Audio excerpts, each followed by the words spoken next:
Guerrilla cricket. Whoa. Guerrilla cricket. Whoa. Guerrilla. Take guard, man the barricades, patrol the cover boundary. At last the time is come, this is a cricketing emergency. Hear this call to arms for every cricket revolutionary. Take up your bats and stumps for the test match insurgency. At first they tried to silence us, but we would not be silenced. They threatened us with lies, so we threatened them with violence. Che Guevara, Sangakkara, Joseph Stalin, Douglas Jardine, Robespierre, Darrell Hare, Vladimir Lenin, O'Brien Kevin, guerrilla cricket.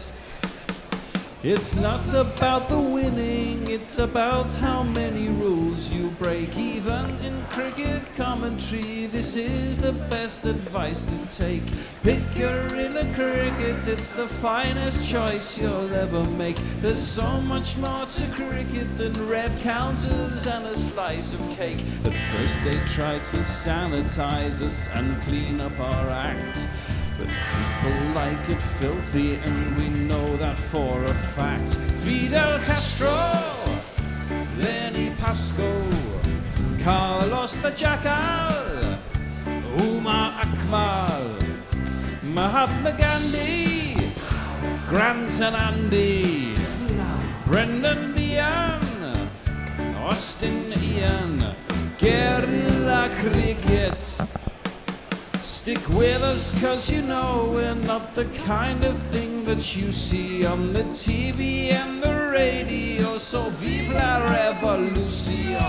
First they tried to buy us, but we would not be bought. Okay, we were, but then we ran away, and we will not be caught. We would not give up the ghost when they left us all for dead. They decapitated us, but we just grew another head.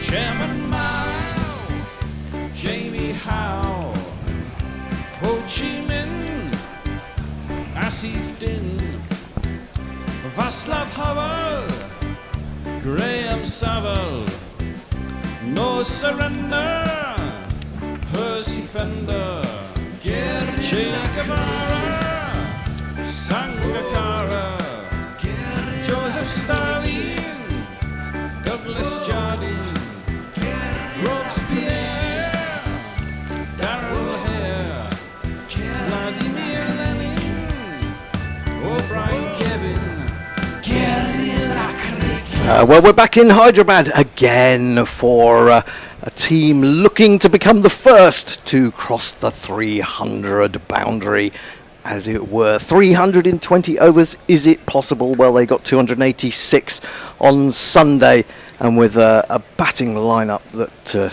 just goes on and has hitters throughout, opening with Sharma and with, of course, Travis Head. It's phenomenal, really, and they're going to get every chance to go over 300 because they've been put into bat by the Lucknow Super Giants. Good morning, good afternoon, good dawn, good dusk, wherever you are in the world. Welcome to Guerrilla Cricket. I'm Gorilla Hendo, Nigel Henderson, and I'm joined, I'm pleased to say, by two people who know a lot more about the IPL than I do. I've kind of lost track of it a little bit the last couple of years, but I have on my left, all the way from, where have you come from today? Brighton, all the way from Brighton. I mean, wouldn't you rather be on the beach? I don't know. Anyway, it's Abby. Yep. Good morning. Good afternoon, in fact. Good afternoon. And Nick, who is absolutely obsessed with the IPL, and it stops him working. Can't get enough of it, Hendo. Can't be a bad thing if it stops you working, though, can it, really? But there you go. Now, the strangest thing here is that Lucknow, they lucked out a little bit, didn't they, the other night? I saw the end of that game against Delhi, and it looked for all the world they were going to win that. They had them 3 down and 5 down for not very many. And then even later on, I think when I joined the fray, they still needed 40 off 20 balls, 19 balls with something like 3 wickets in hand. So incredible knock by Ayatosh, was it? Ashutosh. Sorry, Ashutosh. Amazing. He was 20 off 20, and then he got 46 off his last 11.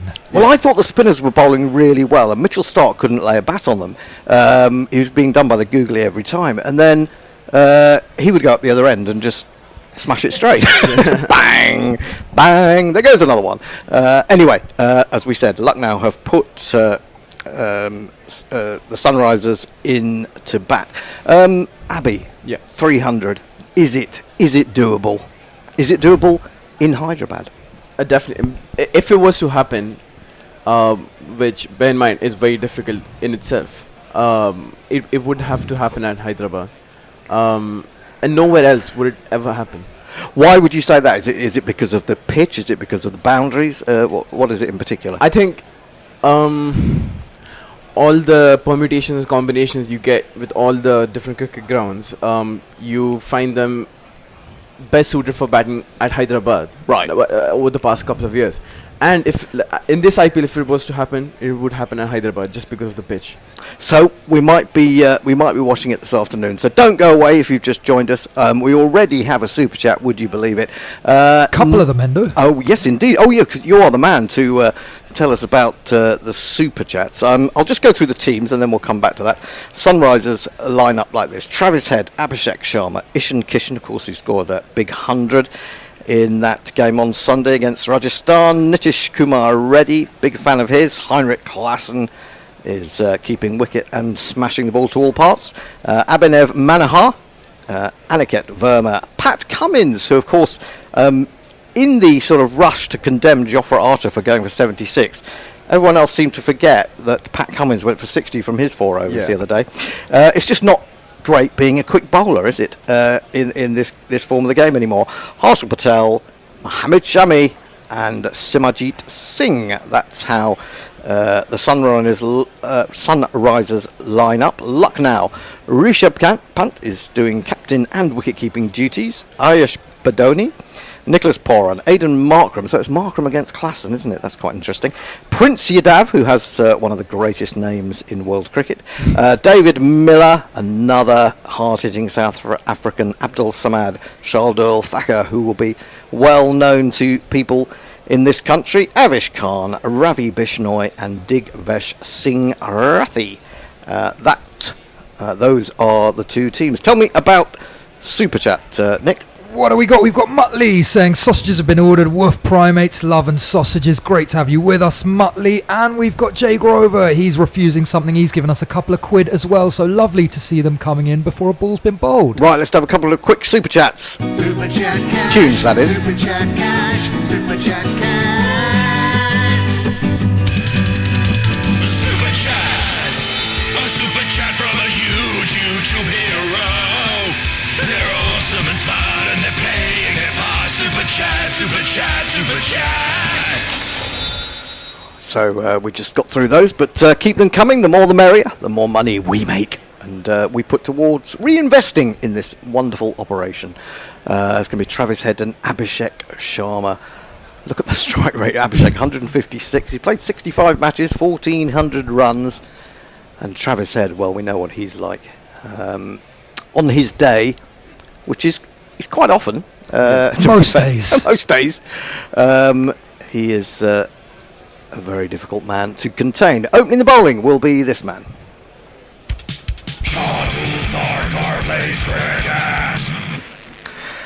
He doesn't play cricket. He's a medium-pace bowler. He's a decent, hard-hitting batsman. And it looks like Lucknow are going to start with a couple of slips. That's asking for trouble, isn't it? Chasing that early wicket. I think it's their only chance of staying in this game is to try and get them 3-4 down early and expose that slightly callower lower middle order. Yeah. I feel like that's the only weak point I had pointed out when I looked at SRH's squad. Is that their all-rounders are not that good. They're not IPL proven.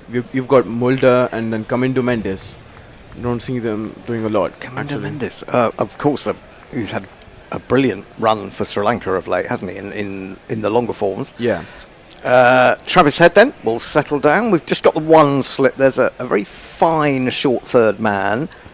I think he's almost catching, isn't he? The way he's taking up position, he's almost crouching like the wicket keeper. There's also a gully. He's in, bowls, and it's driven immediately by Head, but didn't really time that. And diving stop prevents that one from getting away. So a dot ball to start with. Match 7 of the Tata IPL 2025.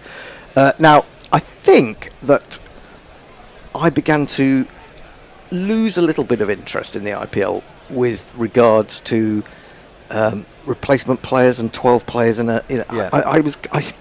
I'll need someone to explain that to me totally. Shardul in bowls. Oh, got a little bit of swing there, driven by Head, but straight up to mid-on. So a decent start this for Lucknow. Now you can you name a squad of 12. Is that right? No, so you name a squad of 11. Right. But you do that after the toss. Right. Yeah, so you've got a squad of 11 and then you've got impact subs. So you name your subs. Oh, there we go. Yeah. So now, let's take this case, right? So Sunrisers are batting first. So they'll be bowling for a second. Yeah. They'll choose a bowler in. For Right. Second. Oh, driven, catchable. Well, I say catchable. He thrust a hand up Shardul.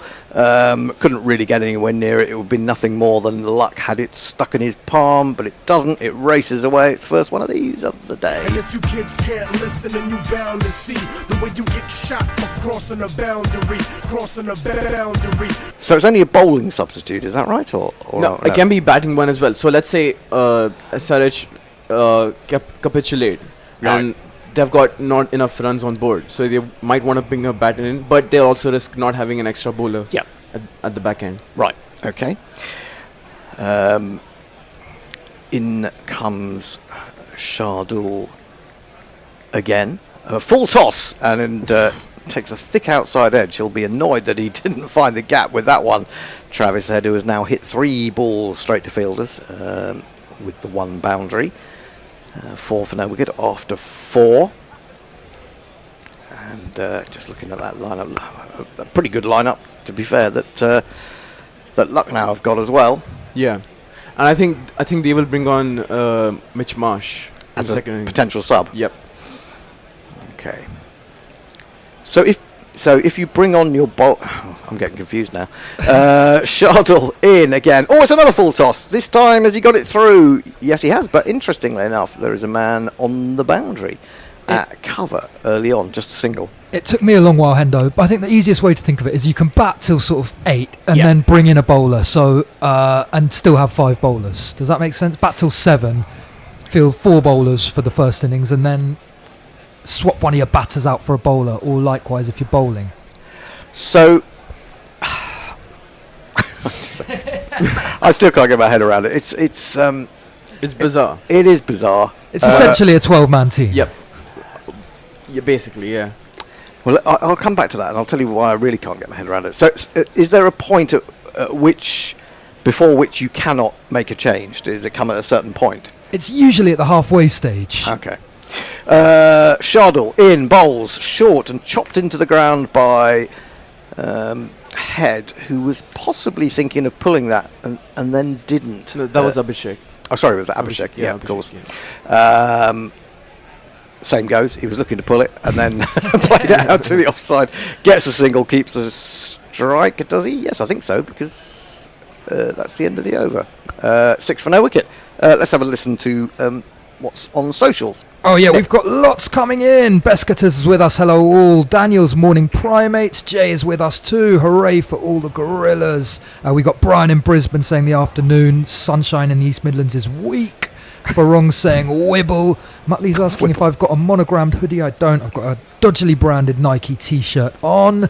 Farong is saying he must inform his neighbours that frequent swearing shall be heard. Is that a Lucknow fan, Farong? What else have we got? Kieran is saying delighted to be here. Don't care about Lucknow. Don't care about Hyderabad. Don't really care about the IPL, to be honest, but I do care about Gorilla's top man, Kieran.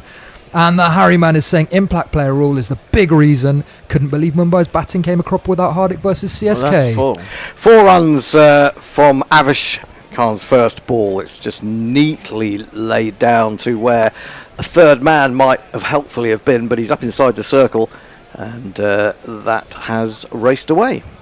1 and 2 and 3 and 4.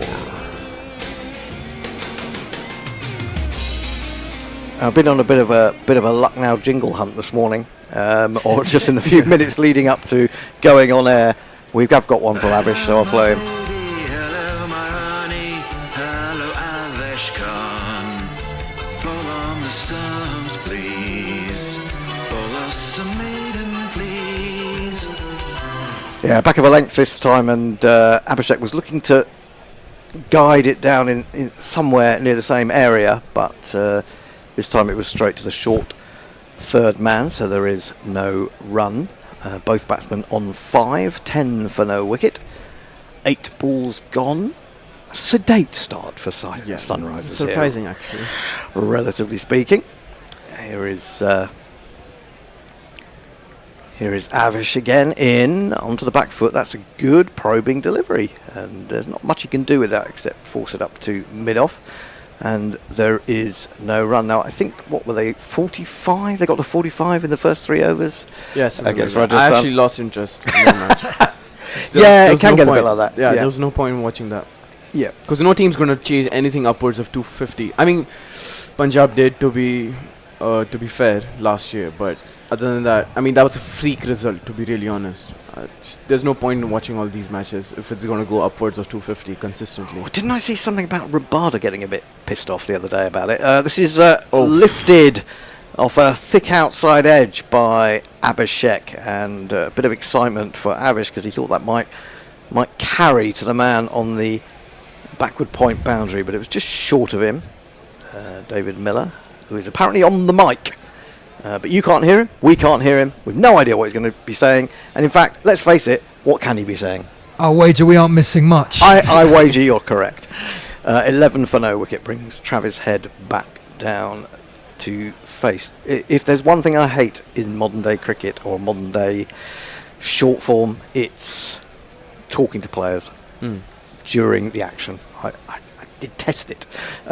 Full outside the off stump and gets an edge to that. He was looking for the Yorker, and I suppose it was a Yorker, but it was quite wide, and Travis Head will be a bit annoyed that he couldn't get more on that and steer it past the keeper, but he couldn't. Good work from Punt to stop it running away. 11 for no wicket. You what? Rabada said Yeah. you shouldn't call it cricket, you should just call it batting. Yeah, should just call it batting. A new sport, guerrilla batting. That's what we're going to call ourselves from now on. Avish now is just orchestrating some changes. Is he going to? He's still got the man out on the boundary at point or backward point. Difficult to see where his other fielder is. Oh, he's out of deep square. Yeah. Short fine leg. Yeah. Avish in, bowls, pulls, and four. he's found the gap between mid-wicket and mid-on. And that is 4 more for Head. I'm already bored. Well, it's looked a bit like old-fashioned cricket. Yeah. Come on. I'm expecting a 4 and 6 every ball. Well, Why this not? might keep you interested, Hendo. We've got another super chat. Goodness me. I just do not believe it. Can I guess who it's from? Go on. Is it that man in Sheffield? Our man in Sheffield? Our correspondent? Jay, Yeah. it is indeed. Super chat cash, super chat cash, super chat cash. I'll come back to you very shortly. I'll try and sneak in some tweets as the balls go by, as long as we've got quicker bowlers on. It's going to be Shardul to continue, 1 over for 6 so far, bowling to Abhishek. He's on 6 from 5. Slipper's gone. Short, pulled. I'm not sure he's got enough on that. Oh, that would be out. Yes, certainly hasn't. And that is a very simple catch down at deep backward square. So just as we were expecting Sunrisers to hit the 300 mark, they're just struggling a little bit. And Abhishek, who 24 in the first game, has only picked up 6 more here, and he has gone. You silly little boy, what on earth were you playing at? Oh! Yep. Very, very simple catch. You just felt he hadn't got hold of that properly, didn't you? Yeah. Didn't got a bit big on him. But I think it was hurried up a little bit. And the perfect ball for the perfect field, I think. Yep. Nick Purran, it is, out there, who's taken the catch. 15 for 1. So, one of the danger men has gone, but there are 2 or 3 others, has to be said. Ishan Kishan among them will be coming in next. Yes, while you're concentrating on your Super Chats, you should also be aware that GPL is open for the first 6 overs. So you better get in there quickly. How many runs do you think will be scored in the game today? In total, go to gorillacricket.com/competitions. Follow the prompts and the instructions for every pound you put down. We are extremely grateful. A pound could win you the competition if you get it on the nose. If you get it on the nose at the end of the day, you take home all the cash. The bear will have to tell me how much is in there. But in the meantime, it's Kishan facing up. The slip is back, and it's down the leg side. He tries to flick it on its way. Won't make. And he's got an edge to it. He's been given out. Well, Rishabh Pant doesn't seem. He's walking. He's walking. He's walking. Well, it's extraordinary. See, this is what happens when you bring me back, because I'm renowned now for taking wickets, and so Ishan Kishan 100. This is. I know it's a cliche, but I think it is possibly one of the most accurate cliches that cricket is a great leveller. Yeah. One moment 100 or 40 balls, the next out first ball. So yeah, brilliant from Avish, who is now of course on a hat trick.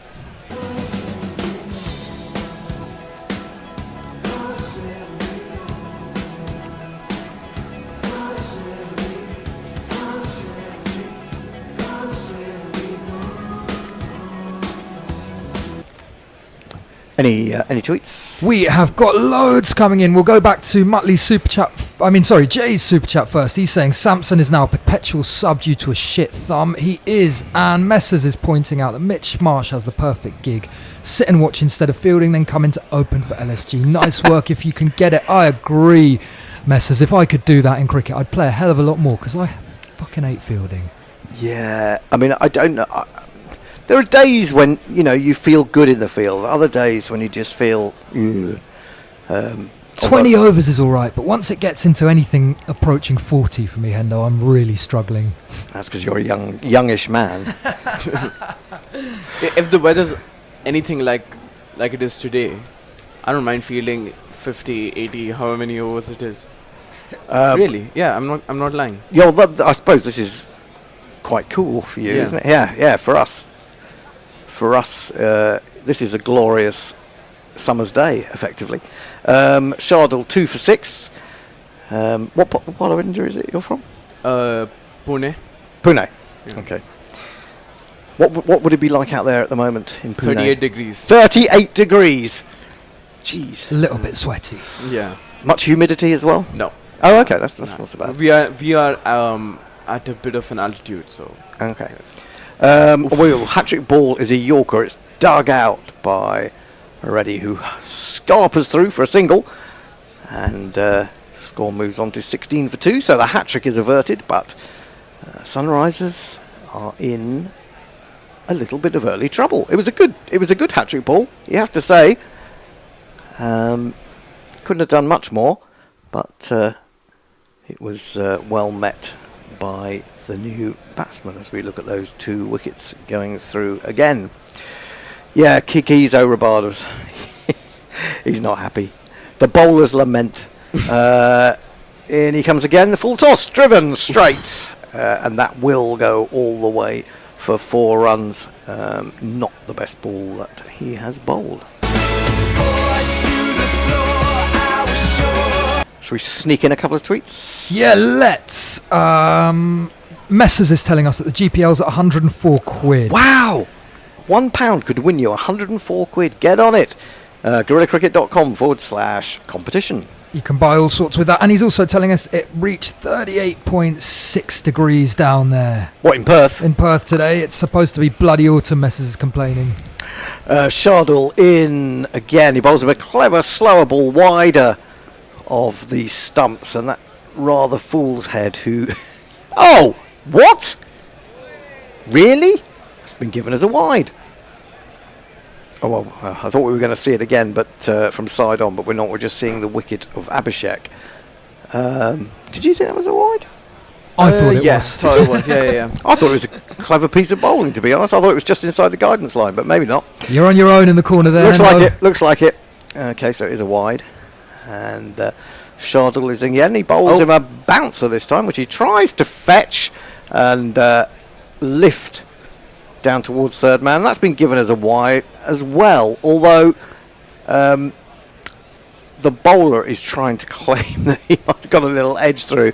Umpire's having nothing of it, and so that is consecutive wides, 22 for 2.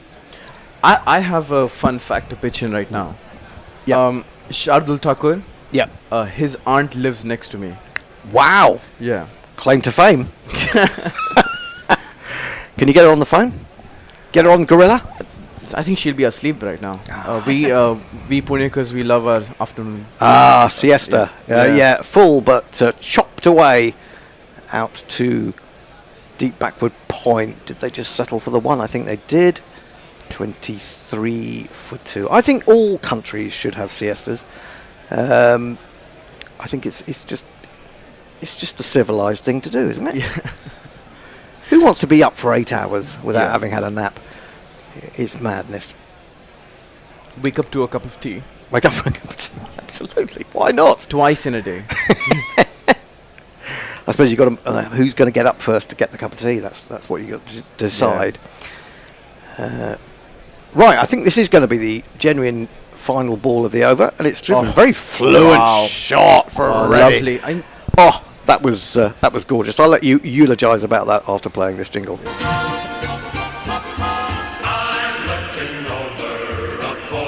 Talk us through it. Yeah, lovely Oh, cricketing shot. I think shot of the day so far. I mean, yes. not many have been played, but I mean that's going to be hard to top, isn't it? Because didn't move his feet a lot. Front foot wasn't out a lot, but stayed at his spot and just played through the line. Lovely. It's the fluency, wasn't it? Yeah, the fluency, as much as anything, that was so good. Nick. Masses of tweets coming in. Harryman saying Lucknow's entire pace battery are out injured, although they've got Avish Khan back today. What else have we got? Kieran saying, has anyone checked in on Mike to see if he's okay with David Miller being on him? It's very good. Jay going back to, if there's the one thing I hate, Hendo, now is that true? No, there's lots of things I hate. Avish in, lifted over, well, not just over mid-wicket, lifted over, wide long on, almost proto-cow as we were claiming the other day, but that is the first of these of the day.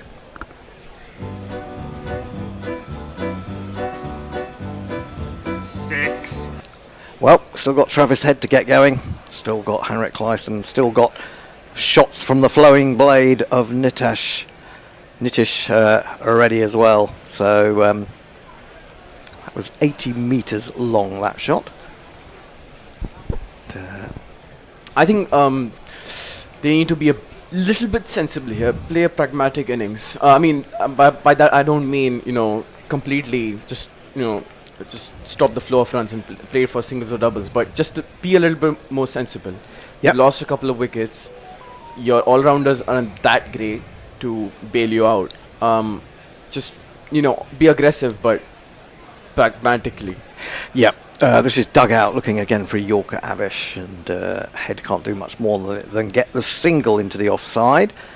34 for 2. That's something that we were, I in particular was criticising England for in their tour of India, and then of course the Champions Trophy. That when you haven't got that strong a batting lineup necessarily, you might think about. Oh, that's your alarm. My alarm's going off. That shows you what time I normally get up. That's just is that The siesta alarm. That's what I thought. alarm. That's exactly what. That's my second sleep of the morning over. Outside the off stump and drilled back off the back foot. It's not going to go all the way, and it's a good stop there. Did they get back for 2 there? No. Yeah, no, just a single. So Reddy's on to 6 from 3. Now, we're talking about the batting sensibly, but actually look at that. Reddy's going at 200 runs per 100 balls, and Head is going at pretty much 200 of 100 balls. Of course, this is the power play, and it can slow down after that for a little while. In the boring middle overs, as we like to call them. Head should not lose his head. But he should not. Amazing power play. Strike rate that he's got 212 and more. That is lovely. Lifted up and over extra cover. It seems absolutely effortless, and it is 6 more.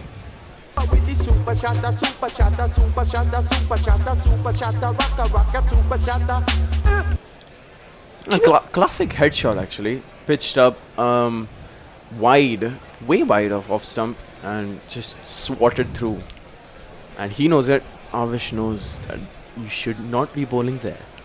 It's interesting, isn't it, that he even does that thing of getting the front leg out of the way, even when it's wide of off stump now, which you know goes against all the grain of what we were taught as youngsters. But then we weren't trying to hit it over extra cover generally. We were trying to hit it by the side of extra cover. This is missed by Head outside the off stump, goes through the keeper. So it's just a different game in so many ways. Certainly T20 is. Yeah. And he's just got such good hands and such good hand-eye, doesn't he? That he doesn't need any foot movement. He just stands, delivers, and swats.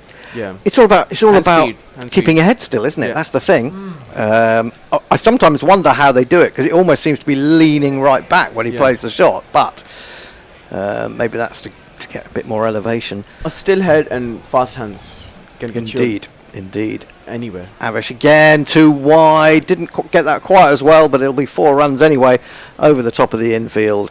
And Head is motoring.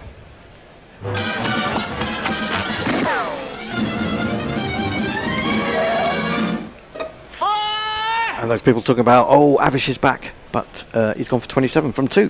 It's getting slammed. As Daniel says, it's hard being a bowler. Can't see why you'd get slogged all over the pitch in the IPO when you could just take a holiday. To be fair, I reckon this is a bit more lucrative. What else have we got? Jay's saying it's always sunny in Sheffield, 15 degrees, and he's in shorts and summer shirt. Life is good. It is indeed. Messes is saying, save some of that for when I get there. I hope not, Messes. We're looking for a 30-degree summer. Brian in Brisbane saying 13 degrees at his place. Beskates is saying still a 106 average for Ishan in the season thus far. That is very true. And Brian in Brisbane is saying, Jay, I always thought it was colder up north. Yeah, it is. It is. It's grim up north, as we like to say. Digvesh is going to come into the attack. And he's the man who likes to hide the ball a little bit. He's in, bowls, and it's forced up to long on by Reddy. How would you describe his bowling, Abby? I think I don't know if you have seen Surya Sharma bowl. Yes. I think so. I think they're a little bit similar in terms of the hair. Great hair. It is great hair. And the way they like to hide the ball before. Yes. Yes. I think Suresh is quicker through the air, but here he is. Drags that one down a little bit, pulled by Head out to deep mid wicket, just a single. 46 for 2, so 47 for 2. So in fact, despite losing those 2 early wickets, they're still going along near enough. Well, in fact, slightly over 10 and over. Yeah, I mean by SRH standards, that's a bit slow.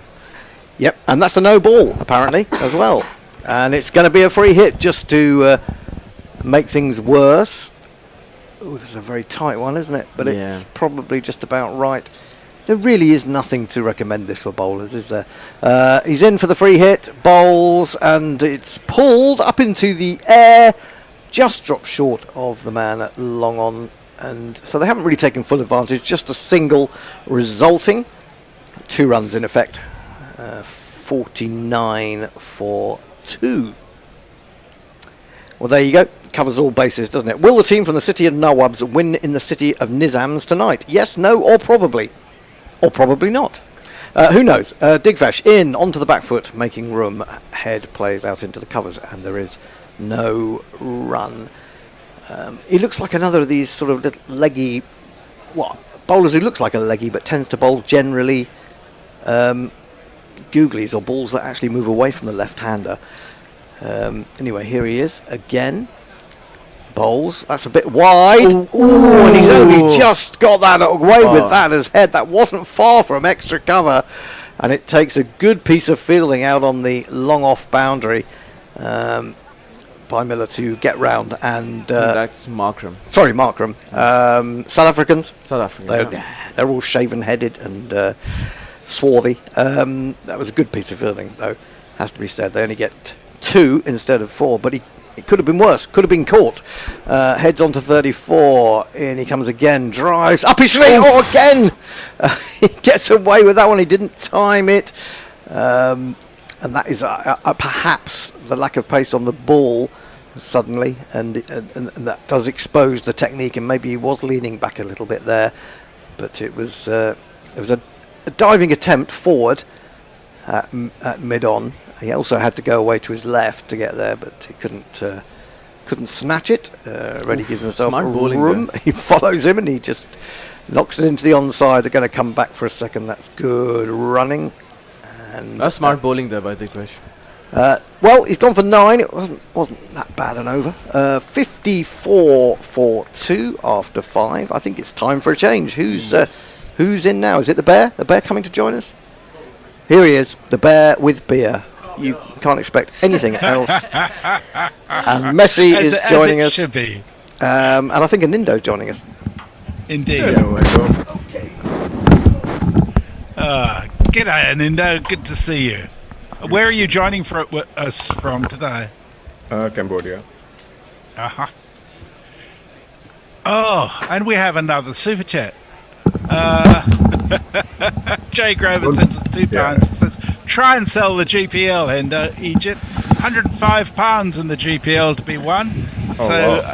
We have another 17 minutes, I think it is, Bear, to get in, do we not? Quarter past, yeah. 45 minutes. Bear, it's your call. It's your call. How much? What do you mean? What score? What's SRH going to score? Well, I went to over 208 at the bookies, 208 and a half. Oh, that's easy. Fuck, I was saying par was 250 on this pitch. Well, it's tedious, isn't it? I'm with Rabada. It's called batting, not cricket. Yes, sport batting he calls it. Is that what he called it? Sport batting? Yeah. Well, that's gone straight up in the air. He's going to fuck me over now, aren't you, you idiot? He's going to be out. He's going to be out. Oh no, he's dropped him. Would you believe it? I can't believe he dropped that. Oh dear. Travis Head has slapped that a long way up in the air. Was that Aidan Markram underneath it? I think it was, wasn't it? And it's just come down. He should have caught it, and he's just dropped it. No, it wasn't. It was. Oh. I couldn't see who that was. I kind of recognise him, but he's got a toe in. Whoever it was, Bear, I would have caught it. Yeah, well, I would have caught that.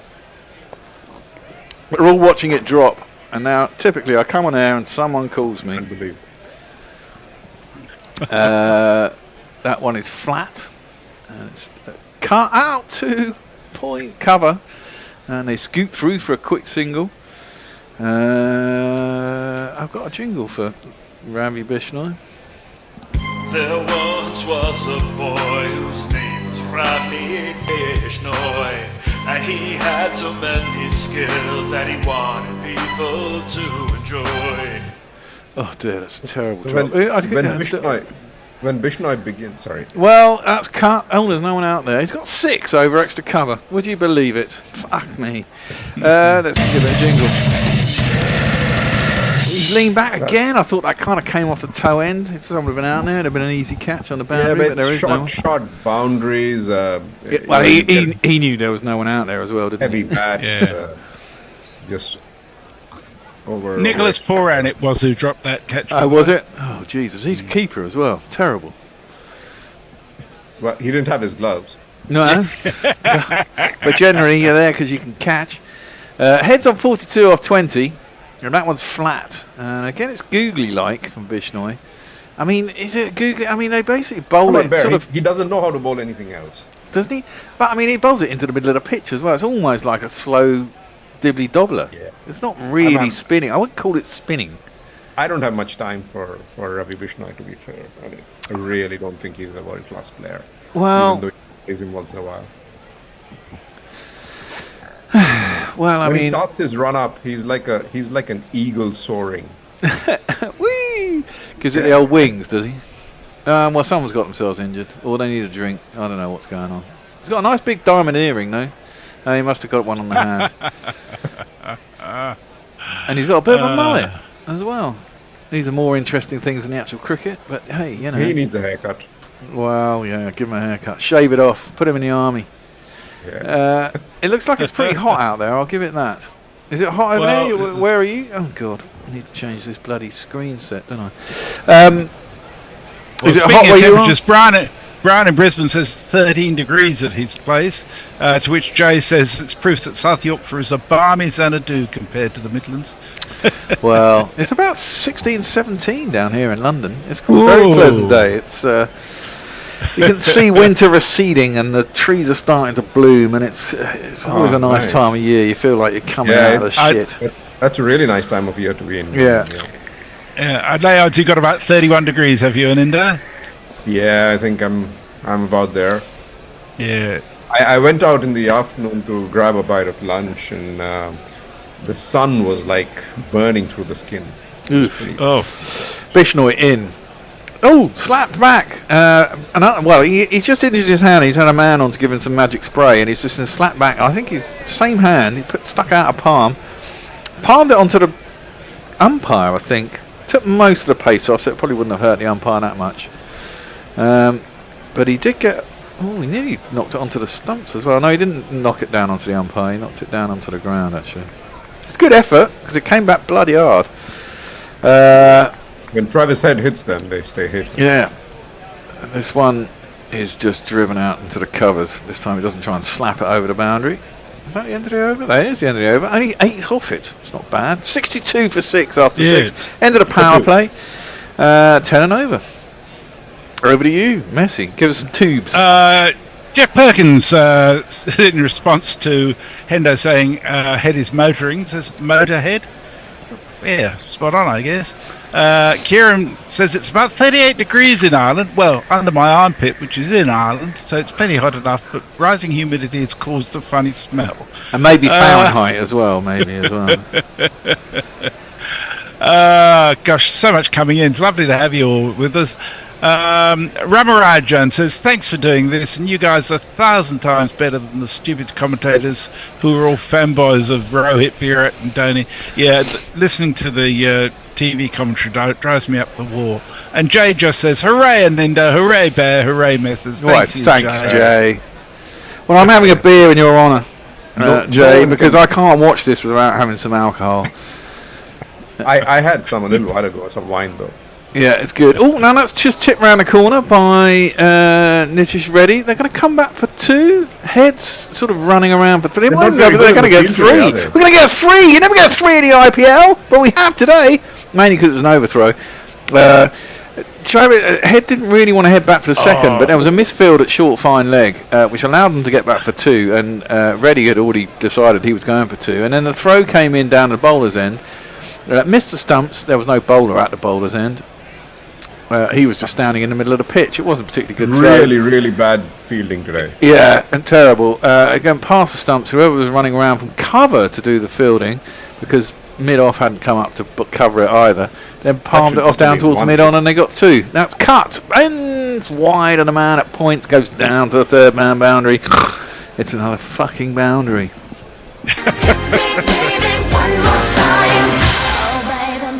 And will the work never stop, Bear? Will the work never stop? Well, you know, I'm going to get the Sky Dish installed at the studio next week. I've got to get up on the roof of the new building. Ooh.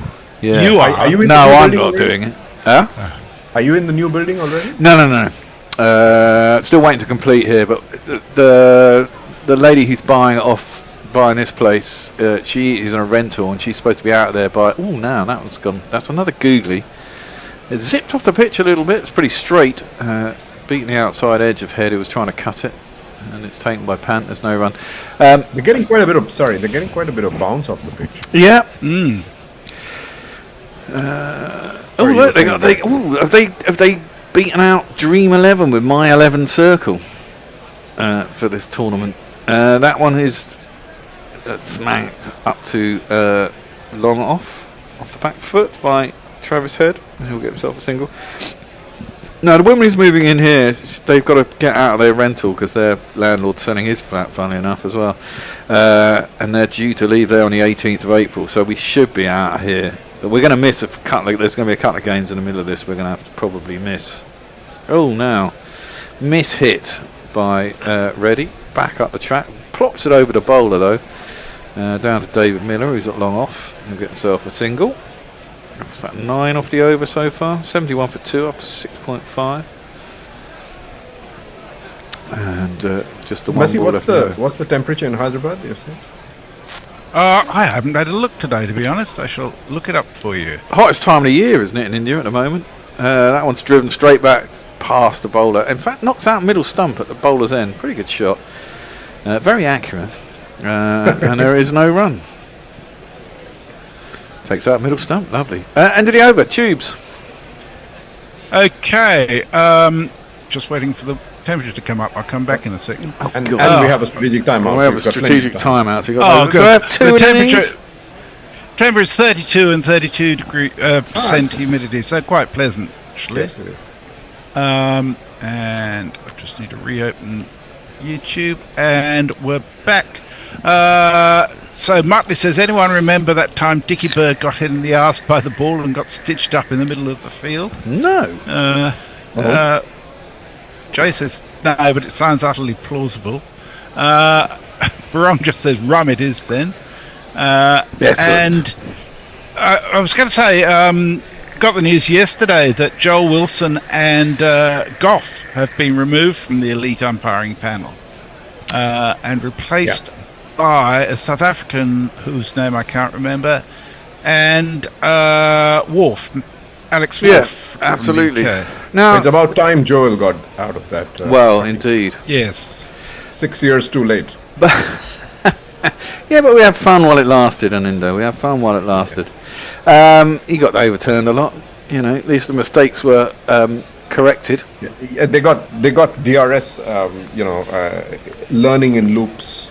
Yes. Thanks, Joel. Large language model for DRS. I mean, were they ditched or was it rotation? Did someone give up? There was a lot of conversation about this on a WhatsApp group, wasn't there? No one knew. Nobody really seems to know.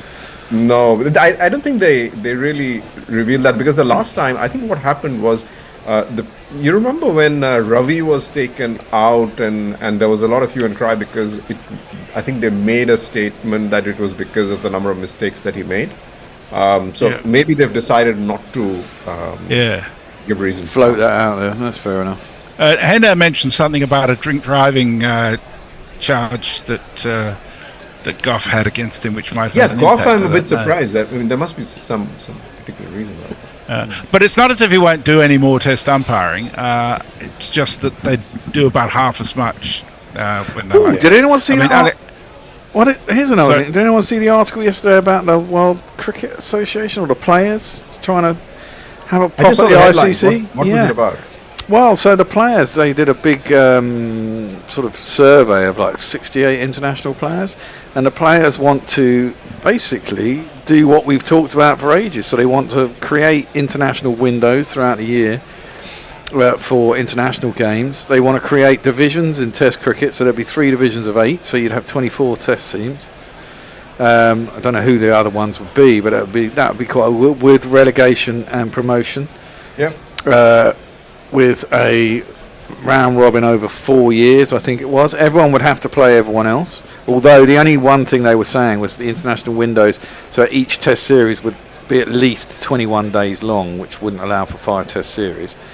But it would allow for 3 Test series, back to backs, I suppose. And maybe there would be compensation for others.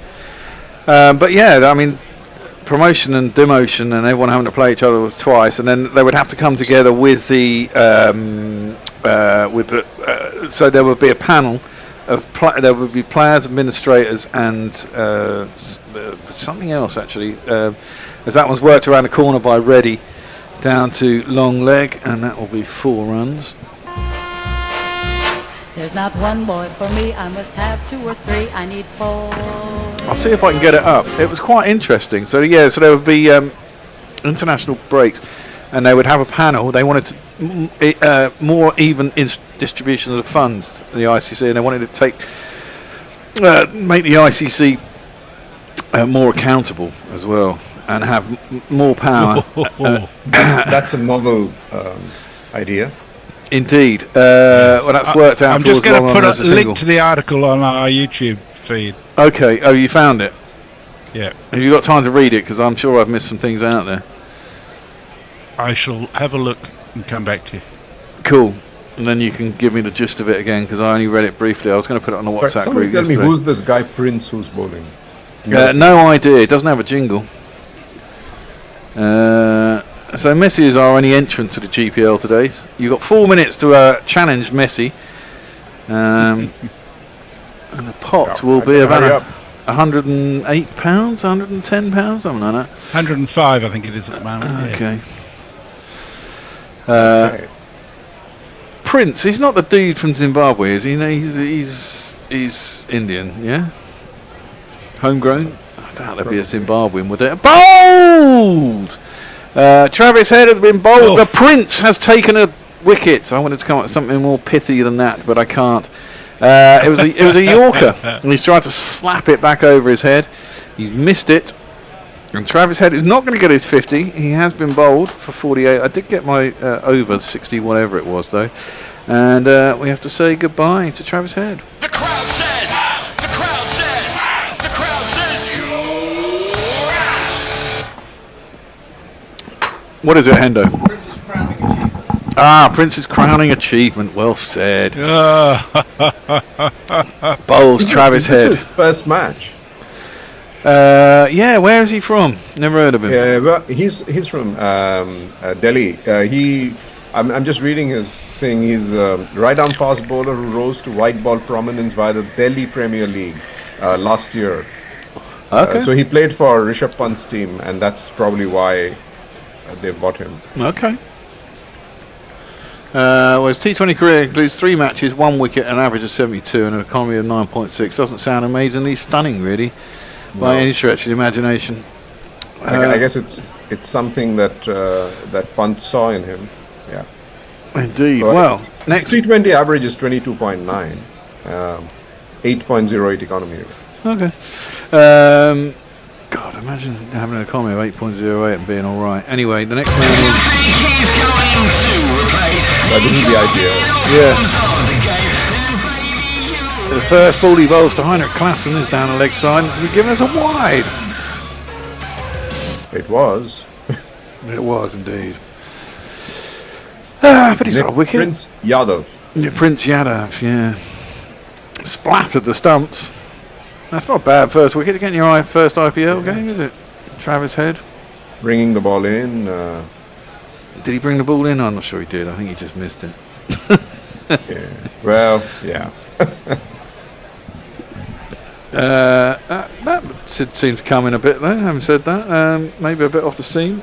It's nicely driven, straight back down the ground. Oh, they come back for 2. That's good running. So I got over 68.5 for the full of the 3rd wicket, so I got that. Now all I need to do is get over 200. You went over! Yeah. Bear going over. Wow. Do I still have time? What for? For the GPL? Yes. You got 1 minute. Seconds. Oh no, come on. Give me a 2 minutes. Yeah. The clock is the clock, man. Oh, come on. Full. Nicely timed. Now I need to buy tickets. Fuck this. Got to be organised, and then What's the point of being a fucking commentator if you don't give me a handicap? I resign. driven down the ground for a single by Klaassen. It's up to £106. Somebody else has got. I'll make it 110 if you give me 2 minutes. Let me see. Buy some tickets and then tell me when you bought the tickets. I'll briefly reopen it. I think I can do that. Okay. Yeah, I'm on the job. Oh, favoritism. Nah. My PayPal needs to work. That's another attempted Yorker, jabbed out into the offside by Reddy, and gets himself a dot ball to end the over. And after, what are we on? 9, 7, 8 overs, is that? 80 for 3. So Jay says, so no West Indian umpires on the elite panel? No more. Kieran says maybe Joel made the decision, then the panel reviewed it. Turns out Wilson had made the wrong decision and got overturned. He's well used to that. I like that.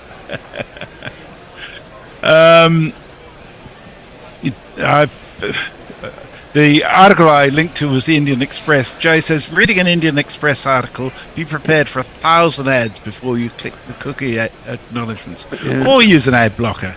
Yeah, exactly that. Farong says Prince costs 30 lakh from Delhi. And Pant costs 27 crores. So there's a slight difference there. I've reopened it for you. Yeah. That's played up towards long on by Heinrich Klassen, who got himself a single. PayPal was taking forever. Okay, I think I've got it now. Hold on. Oh, PayPal never used to work in India, did it? It works there now. Well, I've got a Singapore account. So. Oh, okay. I suppose you can always get a bloody VPN these days. VPN, yeah. Yeah, but I don't like using VPNs. I'm a very straightforward person. Yeah, I'm not hugely into them. Although whenever I go on holiday, I take them so I can use my Sky for my computer when I'm abroad. Plug it into the French telly, because otherwise we have to watch French telly. That's worked out to deep mid wicket, and it'll be a single. Digvesh, he's gone for 20 in 2.2 overs. Run rate is currently 9.84. 3 wickets down. Don't know who's yet left to come. There's got to be some bangers still to come. I like Digvesh's hair, but there's not a lot else I like about him, really, I have to say. Klassen is facing up. Cuts that one. That was done. Another googly. No run. Are you done? I put in the lowest number of all, I think. Okay. It's now closed. Let's see who's entered then. 393. Bloody hell, are you mad? Yeah. Brian is the other man who's in. Well, that has gone large, very fucking large from Heinrich Klassen. Wow. It's gone a long way up and a long way out, and a long way over the boundary, and it is 6 runs. Well, I'm going with Pant, where he said he's at the toss that he's going to just chase it down. So. Well, he's going to have to do better than he did the other day. What, he got 0 from 6. Oof. Recall. Can someone bring me another bottle of Asahi beer from the fridge? I need one. Please. You've got a bunch of slaves running around there. No. But they're all in there and I'm in here. That one is a standard leg spinner. I haven't seen many of them from Digvesh, but it's just driven up to extra cover. And there is a dot ball. Guerrilla Tower sounds like, like the Ambani house. We don't have the riches. Well, the new place is going to be known as the Gorilla Guerrilla Worldwide Broadcasting Centre, I think. Well, yes. Wow. Well, I've already got the advert for the studio. It's going to be GCHQ. That is played out to deep mid wicket, and I'll get a single. And you're going to be what, Supreme Commander? Yes, exactly. I think you should get a plaque for the front door too. Yeah, GCHQ. With GCHQ on it. Yeah. Got a couple of guns and grenades either side of it or something. 89 for 3 after 9. Where is going to be the SCGCHQ? Jay Grover says, I think I heard Prince playing the other day. Yeah, maybe not the same Prince. Well, clearly no one heard me when I asked if they could bring me another bottle of Asahi from the fridge. I think they heard you, just ignored you. Yeah, well, maybe they just ignore me. Yeah. Well, Hendo's deep in conversation with Nick, no doubt. No, indeed, possibly. Well, Klassen is facing up. Prince is bowling. It's another attempted Yorker. nice He's ball. quite good at that. It's just clipped out to the leg side. He run half Really the good first one, Yorker. thinking about for the 2. Yeah, a ball that's not used that much. Should be used more, one thinks. Although I suppose it kind of went out of fashion because everyone goes so deep in the crease. But I suppose if you know the guy's going deep in the crease, you kind of got to guess that, haven't you? If he's going deeper, because a low full toss is a pretty handy ball as well. Even if you go so Yeah, I deep, reckon it is. Yeah. Yeah, but even when you go so deep in the crease, it's never going to be easy playing a Yorker at that speed. No, but I mean, I guess the thing is now they have these fucking, railway sleeper bats that have a really low bottom as well, and lots of wood down the bottom. And if you do get it right, even off the bottom of the bat, you can hit a 6. I suppose that's the theory anyway. That's just tipped out square on the offside for a single. 91 for 3 after 9.2. We have a change at the end of the over. I'm going to have Hendo, and Abby is going to give you some ball by ball. Hendo is going to give you your socials. I'm going to sit here and probably swear. But you're going to get your own beer. That's for sure. That's predictable. A lot. Having to watch this. Well, Hendo, when you do come in, can you bring that bottle aside I was asking for? It's in the bottom of the fridge. That one is a slower ball outside the off stump. Won't be given as a wide, shouldn't be given as a wide. And is not. It's a dot ball. It's class and swings and misses. He did intend to bowl the slower ball, but I think it just slipped out of his hand a bit. It didn't look very well. Well, he's got it deep in the palm, hasn't he? And it's like an off Yeah, spinner. He's thrown I think out. it slipped. Yeah, it's dropped, and Clarkson can't believe he missed it, but threw the shot way too early. He's not a bad bowl. Bad. As Prince should have. Yeah, has to be said. 11 off 9 balls. He's in now to Klassen, who drills that. Sticks out a foot as ready. Bounces off his ankle, probably out towards cover and get themselves a single. Jay points out he didn't mean to make a joke when he said he heard Prince playing the other day, because he did. He played against Delhi Capitals, took 9 for 47. So this is his second match. Yes. No, he toe-ended that one, in fact. He didn't get it on the ankle. Of course, his saliva is back in, I hear. Yep. I'm very happy with that. Apparently it makes absolutely no difference. No, I mean, most people use sweat anyway, don't they? Attempted pull by Reddy. I Given think as a it wide, does that's a make bit a difference. harsh. It's been given as a wide, but I think that's a bit harsh. Didn't seem to miss his gloves by a lot, but hey. But Messi, I believe it does make a difference. There's some sort of chemical in saliva which does work better than the sweat. Yeah, that's well, I was the WinViz blokes have done some analysis and claim that there's no statistical indication of any the difference. WinViz But the WinViz, I don't think are very good at chemistry. Yeah. They're also assholes. Bunch of fucking nerds doing data. Yeah. That's going to be. It should be a wide. It is a wide. It's kind of on the line and maybe inside the line and kind of went across it as it went past the batsman. 2 in a row though. Still 2 balls left in the over. Suddenly 5 off of that. Oh look, you can win a car. Do you have to hit it? Something curve. A Tata curve. Tata, which But is probably Mrs. based on a Range Rover of some description, isn't it? Yeah.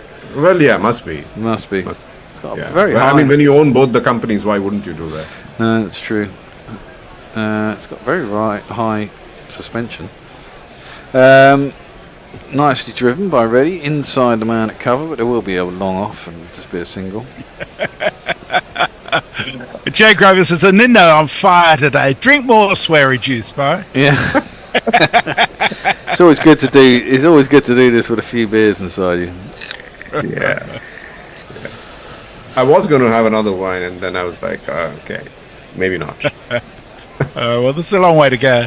Yeah, exactly. So I'm in the hotel, and the lounge is just upstairs. Maybe I'll just go get another one. That's into the pads, and Klassen clips that sweetly, but only for a single out into the deep. Ends the over, 7 off it. 10 overs done, 96 for 3. We're due for a change. Can you bring me that Asahi from the bottom of the fridge, please? Abby and Hendo are going to be joining us. See you in a bit. I'll catch you in a little while. Okay. See you shortly. And whilst no one is here, and I'm here on my own, I'll just tell you that we are moving. We are moving to our new location, probably in about 2 or 3 weeks' time, with a bit of luck. We're in a commercial venue, which costs a little bit of money, and consequently, your patronage would have helped greatly. Your super chats and everything else help massively too, and we love them. But patronage allows us to know what's coming in every month, and therefore we're happy to know where we're going. As that one is cut out to point, and it will be a single. Oi! Abby, Hendo, time for a fucking change. Get your ass in here. 97 for 3. You want me to be there while they come back? You might as well. No, they're in. Sorry, we were chatting about hot air. Yeah, Danny, can you bring me that beer from the bottom of the fridge? Bishnoi is in. Oh, reverse. There's a big appeal for LBW. That should be close, surely. I would take the DRS on that one. I would too. Unless you got a little bit of glove on it. No, it's sliding down, I think. You reckon? Yeah. I don't think it's sliding down at all. They've gone for the review, I think. It's because Bishnoi, his go-to delivery is always googly anyways. And it didn't turn a bit, but I thought it was straight enough. Well, we didn't get anything on bat on it. Who was it? Was it Klassen or Reddy? It was Reddy. Reddy. Yeah, maybe it's going across actually. Now you can see his middle stump. He's quite a long way down. It's been given non-out by the umpire. I thought he might have been closer to it with his gloves actually, but he's not at all.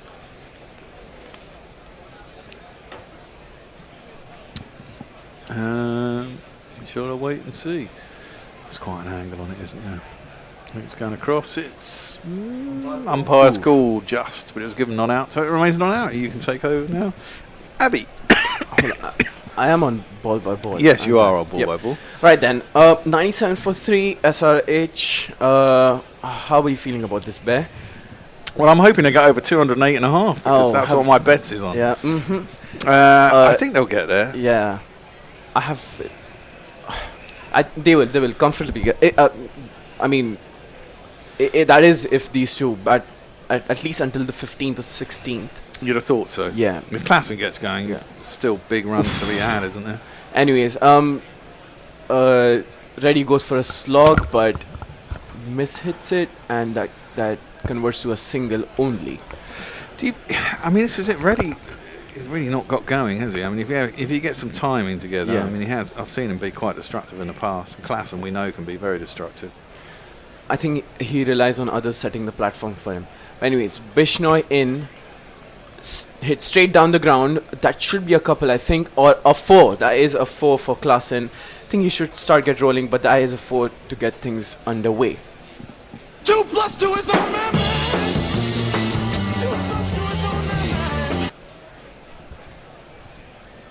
That's a nice shot. Lovely shot off the back foot, isn't it? I mean, you've got to be strong to hit with a straight bat off a spinner, straight back past him, and it's still travelling, isn't it? When it hits hits the sponge. Such a spin basher, isn't he? Yes, I like the description.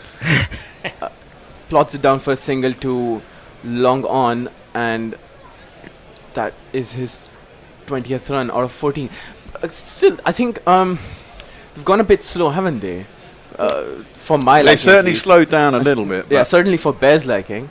Yeah, well, you know, I mean, they're up and about, and you expect they settle exactly that. I mean, if these guys go to the 15th over, can you imagine the last 5 could be mayhem?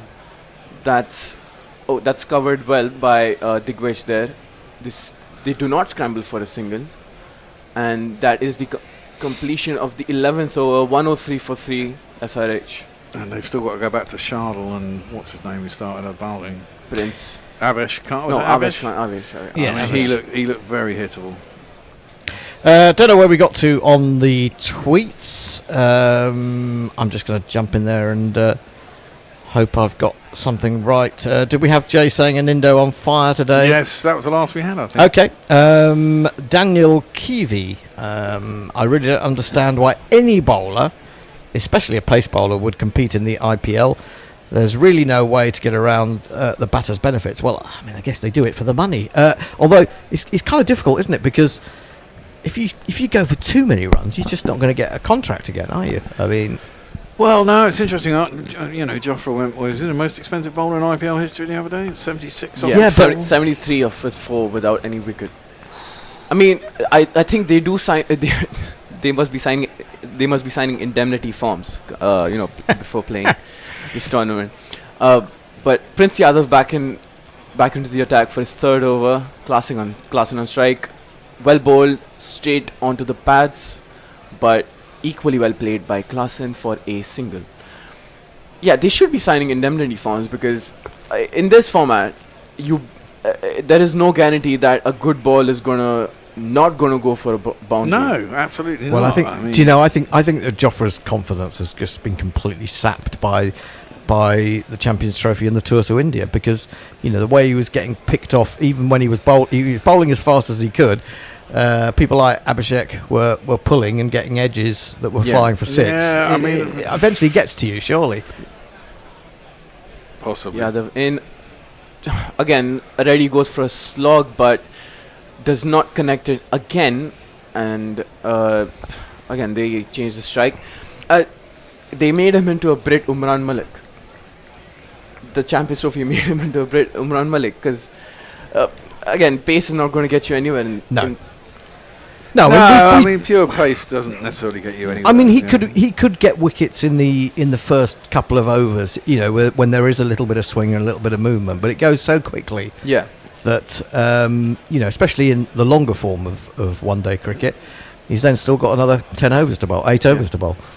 That is lapped up by Klaasen for a magnificent 4, I think that just 4. Bounced in, but that is a wonderful shot. Just inside the boundary. It's one of these. 1, 2, 3, 4. Yeah.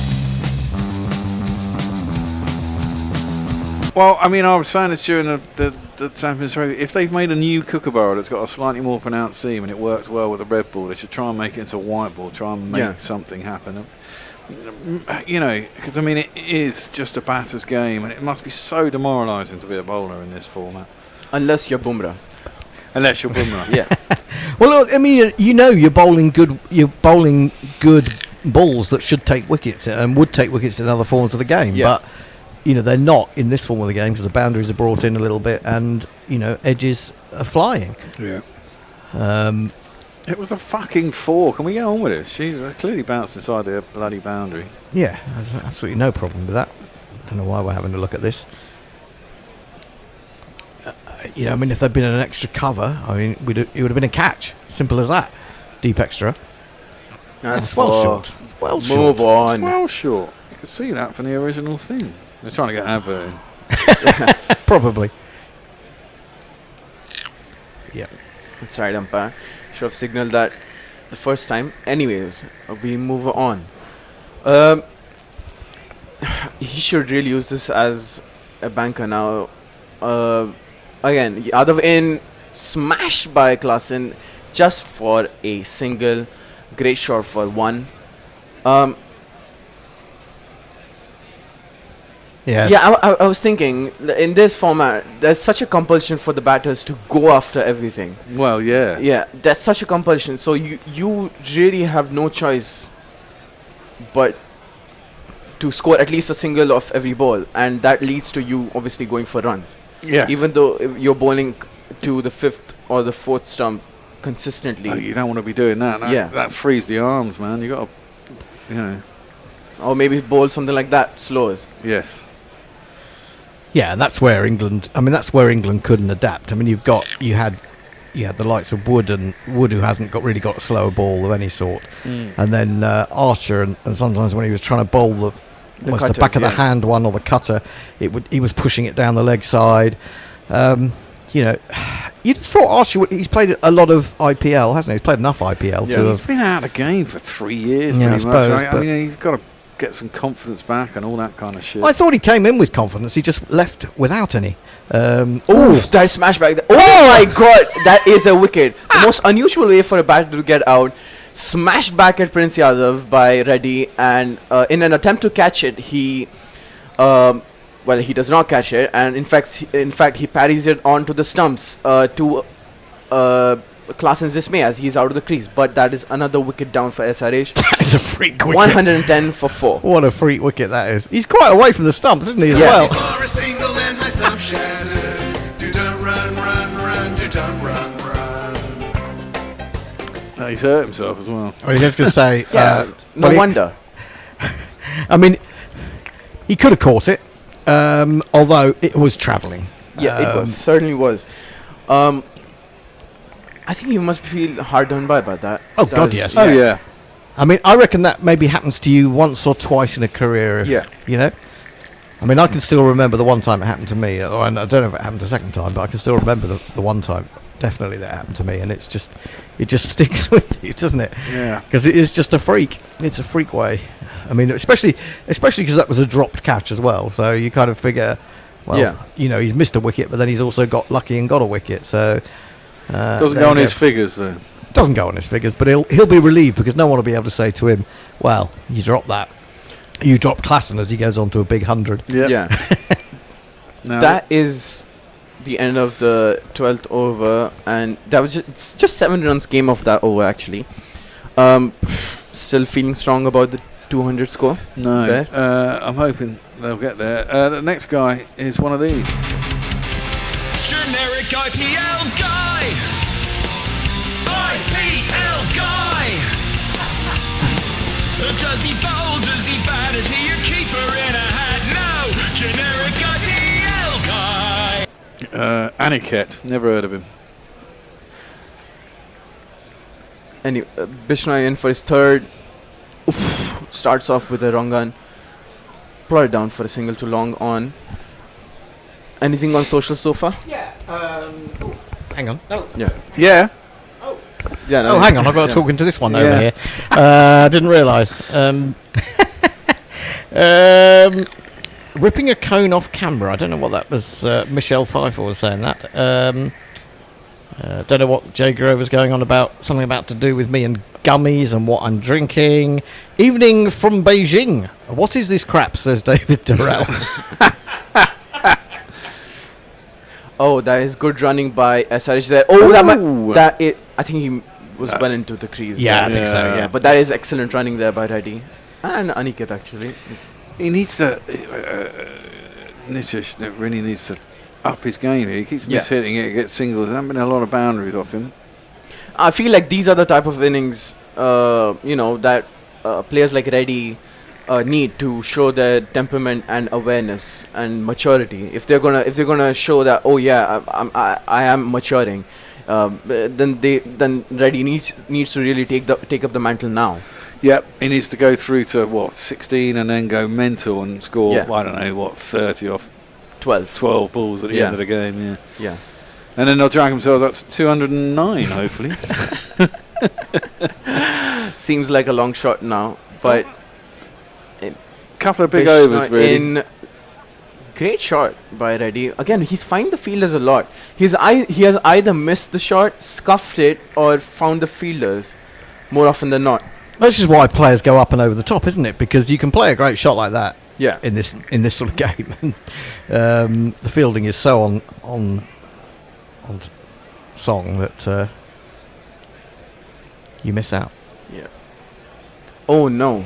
Oh my god, that's the second. Oh, they need to scramble, hurry, but that is the second. That is awful by Lucknow, by the way. I was just mentioning there in the green room, Hendo, why isn't the spinner backing up there? Well, this is. I was saying to you, it almost seems to be a forgotten art in cricket. Not even a forgotten art, a forgotten bit of training in some respects. It's almost like they, absolve themselves of responsibility, especially a spinner. I mean, because he hasn't got the big follow through like a quick bowler. That means it should be the first thing they think of doing, really. Yeah, especially when they're scrambling for a single. Yeah, absolutely. I mean, I said the fielding's been good. It's been pretty poor from Lucknow today, to be honest. That's just a single of the fourth delivery. Brings Verma back on strike. I think it was Puran who dropped the catch off head, no? Yes. Yeah. Yeah. Yes, it was. Yeah. Bear said he's a keeper. Yeah, but he was in the outfield. That's why he's a keeper. Maybe, I don't know. Oh, that is a great shot by Aniket, straight down the ground for a maximum. That is the first maximum we have seen in a while. Wow, But yeah. but welcome 6 for SRH. And they need a few more of those, Yeah. really, if they're going to get a big score here. That's not bad off his second ball, is it? In reply to David Durrell saying, "Evening in Beijing, what's this? Is this crap?" Jay Grover says, "A strange form of cricket designed to part Indians from their money. It seems to be very loud. Unless thou mean guerrilla cricket, in which case I'm too into the sunk cost fallacy to give an honest opinion." I presume that was meant to be opinion. Yeah. Archer is useless, says Kieran Roseblade. No idea of how to bowl well. Same with Woody. The pursuit of more speed has seriously hampered bowling. Nouse, which he spells Nouce, then says in brackets, "I don't know how to spell Nouse, Nowce. No, I can tell you. It's Nous. Would you believe it?" Modern Predictor says it's the pitch, not Archer.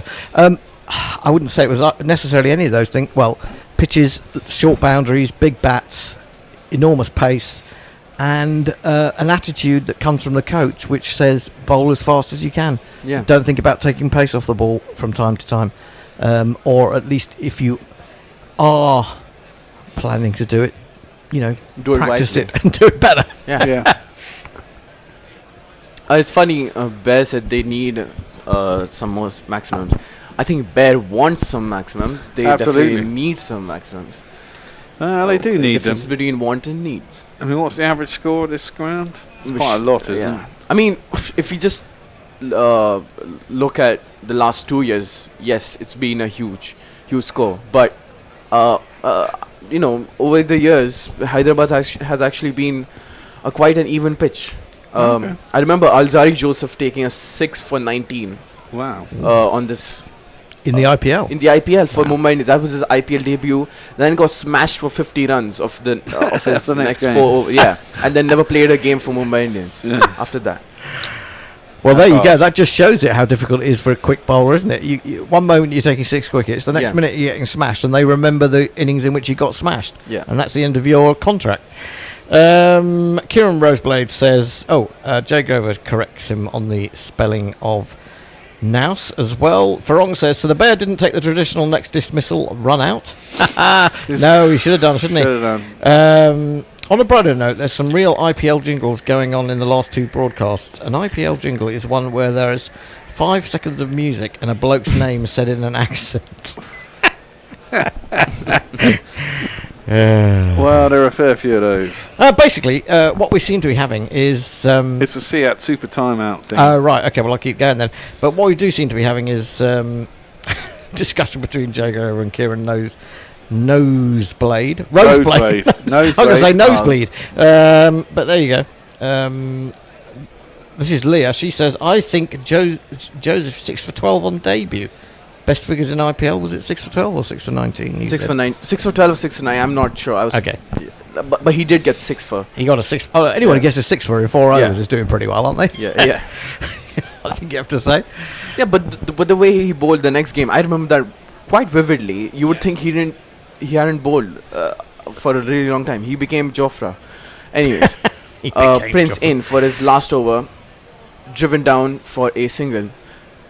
They're dealing in singles for a lot, for my liking, to be really honest. Yes. Prince has bowled well, actually. I mean, Yeah. 24 in this form of the game seems to be reason going for 8 and over is a pretty good go. It is now. I mean, when you think that 10 and over is not considered, necessarily a winning score anymore. Well, exactly. I mean, I can bowl at 10 and over in this fucking shit. I think you might go for a few more than that. Maybe. I reckon I could go for less than 76, though. Yeah. Not against the spin basher Klassen. Maybe not against him, but you never know. Yeah, so Bear, Scarred the ball. Yeah. It was a dot ball. Dot ball, yeah. That's a tree planted, by the way. That's why there's a tree symbol there. A what? That's a tree for every dot ball in the IPL. There's a tree being planted. Oh, is that what? Why the trees are there? I thought it was a green umbrella. No. No, it's a tree. But we all, I mean, I wonder why they were showing trees. Okay, that's pretty cool. Something green coming out of the IPL. Oh, that's a great delivery straight into the block hole. Are they going to scramble for a second? Yes, they are. They need to be quick though. And Aniket makes his ground really good running by Aniket there. I think they need this great running and a few more bounces. Yeah. Few more sixes as Bear I quite wants. like Prince has bowled well. He has bowled well, yeah. That's Oh, a really what a good ball. full It's really delivery. well played as well. Yeah. It's the way to play a Yorker. Get the full face of the bat behind it. He needs to close out this over well. Yeah. Still 3 deliveries left. 3 of the first, but that is going to be a wide. Yeah. Yeah, definitely. That's clearly a wide. Far too high short. and down leg side, probably Yeah. as well. And that's the first bounce for the over. Yeah, he's bowled really well, I think. And actually, if we forget that Sunrisers are actually going at near enough 10 and over. Yeah. 9.33. But it just seems quite slow in comparison to some of the other stuff we've seen of late. No, I'm finding this quite refreshing actually. Finally, a good bowling performance at Hyderabad. Again, a great delivery. They're slow, wide, full, and Aniket cannot get any purchase behind it. No, this is really refreshing. Bring back the real T20s. This is the real T20. Yeah, it's good to see. He's been very consistent, but as you say, you never want to say too early. Yeah. He's bowled a really good spell because suddenly he can go for 3 sixes and it looks completely different. Well, 2 now because he has only 2 now. Yeah, 2 left in his spell. Well, that is played down for a single again. So now he's got 1 delivery left to finish his spell. He's gone for 28 runs with picking up 1 wicket in his 3.5 overs. Someone needs to pick up somebody, don't they? Yeah. For a couple of big overs, make it slightly different. Yeah. Yes. I think that those last 3 balls. I mean, 2 Yorkers and a very clever wider, slower one. Slower one. Yeah. It's good variety. Of course, players get to see the more they get to see of him. Yeah. Then it becomes more difficult. That is slashed by Reddy, or rather pulled. My bad. For a single. Keeps the strike for the 15th over. That is 128 for 4 after 14. Some socials? Yes, I'll try and do some. Best figures until the Bear gets a chance. Those 6 wickets that Joseph took, says Kieran Nosebleed, as I want to call him now. Roseblade. In fact, he said that. He typed that before the Bear said it. Or he bowls worse than Jofra. Could go either way. Middling figures are out of the question, though. The Bear certainly hasn't got a middling figure. Sport batting is a pretty shit thing to be so widely broadcast, isn't it? Like a football match that ends up 12-0 or any other really one-sided event, like when England play ODIs. Jeff Perkins is with us. He says, if only his bookie planted a tree every time the Bear lost a bet. Well... There'll be a forest somewhere. There would be. There'd be no worries. There'd be no worries for climate change at all. Hey Gorillas, says Luke Hallahan. And hey Luke, say we. Your camera has gone off. I can't see. I love your beautiful faces. The Surely camera, don't know that. it was just playing up a little bit. We're back now. I said I love your beautiful faces because basically a love emoji came up over the rest of what he'd written. Oh, that is bold though. Oh, great piece of bowling by Bishnoi. It was a usual wrong one that he plays, and Reddy goes to wicket but misses it completely, and the ball lands on his stumps. Castled by Bishnoi. Reddy is 128 for 5.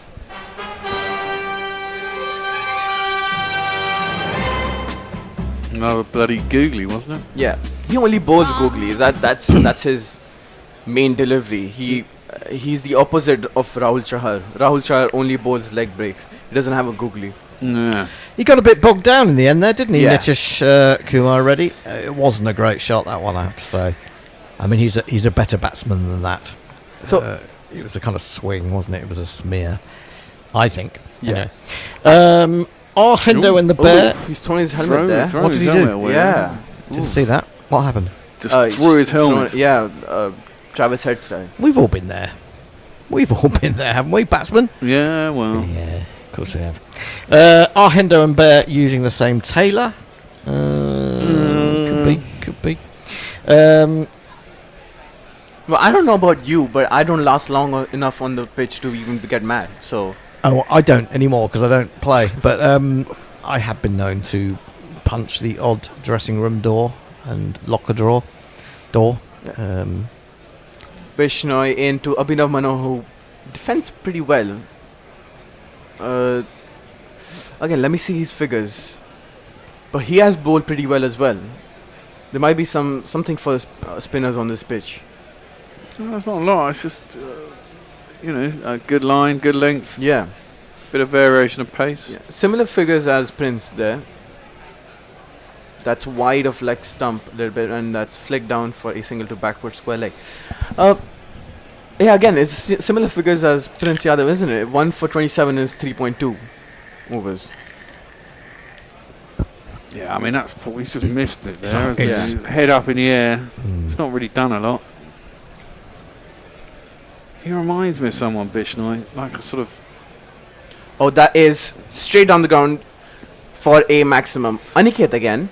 Might be taking up the mantle now. We might well do. It's a pretty good shot. Who was that DJ on Kiss? Pat Sharp. He looks like a sort of Pat Sharp type figure. Maybe it's the hair. Lovely hair, by the way. There's some great hair, isn't there, in the IPL? Well, certainly in the Lucknow lineup. Yeah. No, I'm most envious of Tilak's hair. Tilak Verma's hair. Oh right, okay. I haven't seen that. Great set of locks. Seen it so well. It's always hidden under a helmet. Yeah. KL Rahul's pretty impressive. Yeah, he's got good hair now. Yeah. That is another six. Back-to-back sixes for Aniket. This some great batting on display here. Stay on the ground, stand and deliver, or rather get down on one knee and deliver. You'd only do that to propose to your wife, but... 2, 4, 6. But Aniket takes the different route, gets down on one knee and smashes Bishnoi down the ground. That's 12. He started off the over so well, but he's sort of lost the plot now. Well, that was an even better shot, wasn't it, than the previous one, I think, because it went up into the second tier. He really got hold of that one. That is played down for a single. No. For a double. Oh, this is some... Oh, Aniket, I love you. Great running here. Anyways, he's raced to a 24 of 9, 143 for 5 after 15. Some much needed change here, because I think Hendo's getting bored. Well, it's time for a change. It is time for a change. Nick's going to come in and do some ball by ball. Let me just do some quick running through. Does anyone remember when Hyderabad started and their batting was shite, but their bowling was so good they could defend 110? Tony Bishop, who's he? Can we plant a tree every time the bear swears? That would reforest the entire planet before the end of the IPL. Hendo and the bear use a tailor. That's a surprise, says Messi Jez, which means that I can shout at him because he's now back. Suits you, says Bishop. If Hendo punched the dressing room door, did he then spend 5 weeks in bed with a bad back? No, but I have got trigger finger, by the way. I had a steroid injection for it last week, and then it started going funny again this morning, but it's actually straightened out again, so I've still got to go and have an op on that. But I will leave you in the hands of Nick, Messi Jez, and an Indo. Hi Messi, hi Nindo. Hey, hi Nick, how are you? I am okay, Nindo. I'm losing bets left, right and centre as Digvesh is back for his last. It's on the stumps, it's pushed into the offside by Abhinav for no run.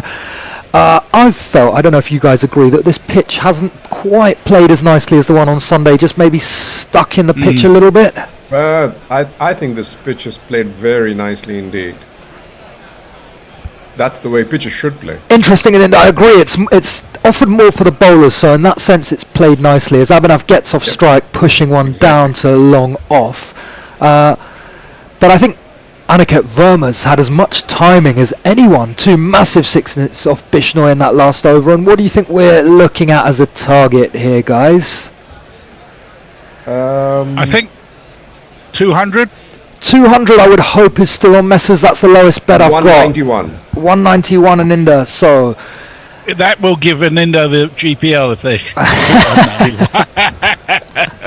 as Aniket goes for a big leg It's side not my heave. position speaking. Well, 200 would be 55 of what have they got now? 18, 21 balls. So that would take some going. They've got 2 overs from Avesh, who, as Bear said, looked quite hittable. Another 2 probably from Shardul. So they'll definitely need a few. This time, Aniket gets outside the line and he's absolutely slammed that way over square leg, miles into the sky. It's a big old 6.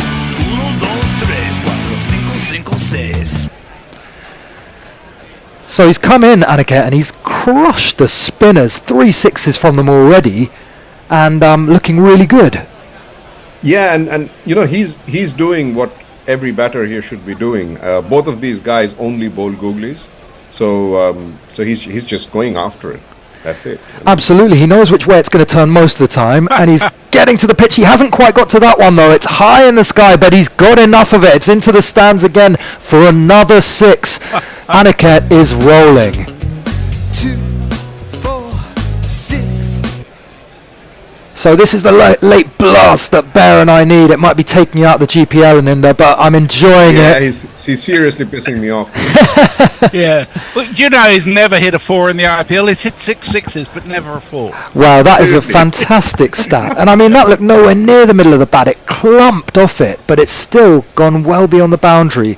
The last bowl of Digvesh's spell, he can't close it out nicely. Oh, he can with a wicket! That time Aniket Verma has run out of luck. He tried to clump it into the stands again. He's only found the man out at cow corner, David Miller. So the dangerous Aniket is gone. Sunrisers slipped to 156 for 6 after again. 16. You're back in the game, and what do we got on the socials, Messrs? We've got a super chat, abusing you, of course, from Jay Grover, who sent us £2 saying, Nick, a fucking flat track bully. You know what, Jay? I am, and I've got no qualms about it. Everyone else hates 240 versus 240. I fucking love it. Muttley says, scrolling Facebook as I listen, we missed World Bear Day, the 23rd of March. Well, we remembered it on WhatsApp, I'm pleased to say. And the bear was very appreciative of having his own day. Waldo Pom says, Gorilla Cricket love their grey. We need a bit of Bharat Sundaresan. Yes, Bharat's tie is always noticeable. I love the way he livens everything up. And Farong says on hairdos, Joffre's is a QR code, isn't it? Oh. Maybe. As we have the Aussie captain, the Hyderabad captain, Paddy Cummins, coming to the crease. I'm going to jingle him up. Had sex, but there weren't enough people. We'll use the orgasmatron. That's a good idea. Come on. It's the first time I've heard that one of Mog's More Abstracts. It's a bit early for... It is. We're pre-watershed, so sorry if you're listening with your kids. Well, I mean, they wouldn't realise, would they? As Shardul is back for his 3rd over. He starts wide, it's in the slot. Abhinav goes after it, but he can't get bat onto it, so he starts with a dot ball. He's bowled well in the power play today and on Monday, Shardul, taken wickets up front. But they didn't bring him back on Monday night. He just bowled his 2 overs and then that was that. So it'll be interesting to see how he goes at the back end here. He likes to mix things up. He bowls a really good slower ball, especially away from the bat. So Yeah, he's very effective.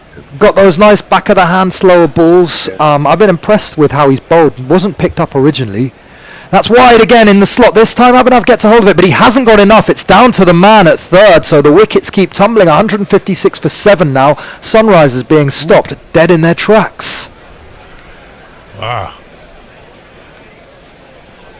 Well, that was a brief bit of shining before the fall, wasn't it?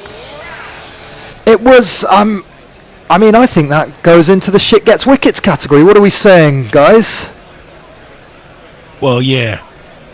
About 50% of IPL wickets fall in that category, don't they? Yeah, especially in these death overs. It's wide, it's in the slot, and he just couldn't get much of a connection on it. It was skewed off the outside after the bat, straight down You just 3rd swing man's your bat, throat. right? Yeah, although... Okay, we've got a production note from Mark Zip. He says he's getting a lot of distortion off Nick's studio headset. Also, the balance is off. And Nindo's rather quiet. Messi a bit less so. Well, that's just the way we are, I think, Zipper. I am going to switch over. Hopefully that one might be a little bit better. Give it a go. As Harshal Patel is out in the middle to join Paddy Cummins. Yes, that is better. Okay, fantastic. Cheers, Messers. Okay, I'm going to try my headphones then. Harshal bats a bit, but he doesn't have to do it too often in the IPL. He strikes at 1, 2, 3 through his career. So now I think your 200 Messi looks a very long way away. Yeah. We've got 16 balls, 156. I think they'll be looking more around the 180 mark now.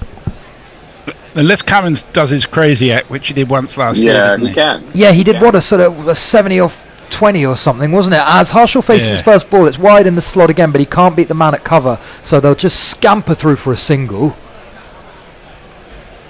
This has been a, you can say anything about shit bowling, but this actually has been a pretty decent bowling performance. Yeah, I think it has. I was very impressed with what we saw from Prince Yadav firing those Yorkers in and getting the ball to swing around a bit, which you don't often see outside of the power play in the IPL. And it's not like he's express. So he was what, in the 130s, I think? Yeah, just touching 139, I think, at his top speed. As this time it's short from Shardul. Harshal just taps it out to the man on the offside fence for 1. And no, Shardul's clearly got a plan here. It's to go right on that wide line, get it out of the batter's arc, make them reach for it, and no one's got a hold of one yet. He is the current. He was doing this in the Mushtaq Ali tournament as well, and he's done that for India an n number of times. He's really good at this. Yeah, he's a useful cricketer. I was surprised that he wasn't scheduled to play in this tournament. Essex fans will be disappointed that he is a long way away from Chelmsford. This time, Cummins gets a hold of him. It's short, it's wide. He's slapped it over the man at deep backward point for a big 6. Much needed by Hyderabad. Where is my jingle? Here it is. And perhaps we are still in the game a little bit. It was really wide. He had to reach for it, but he managed to get the elevation and beat that man and get it into the crowd. The weight in those bats. I was just thinking of that. I mean, it's... And this time he's got a full toss, and that is slammed straight down the ground. It's over the sight screen. We've got back-to-back 6s. Paddy Cummins is up and running.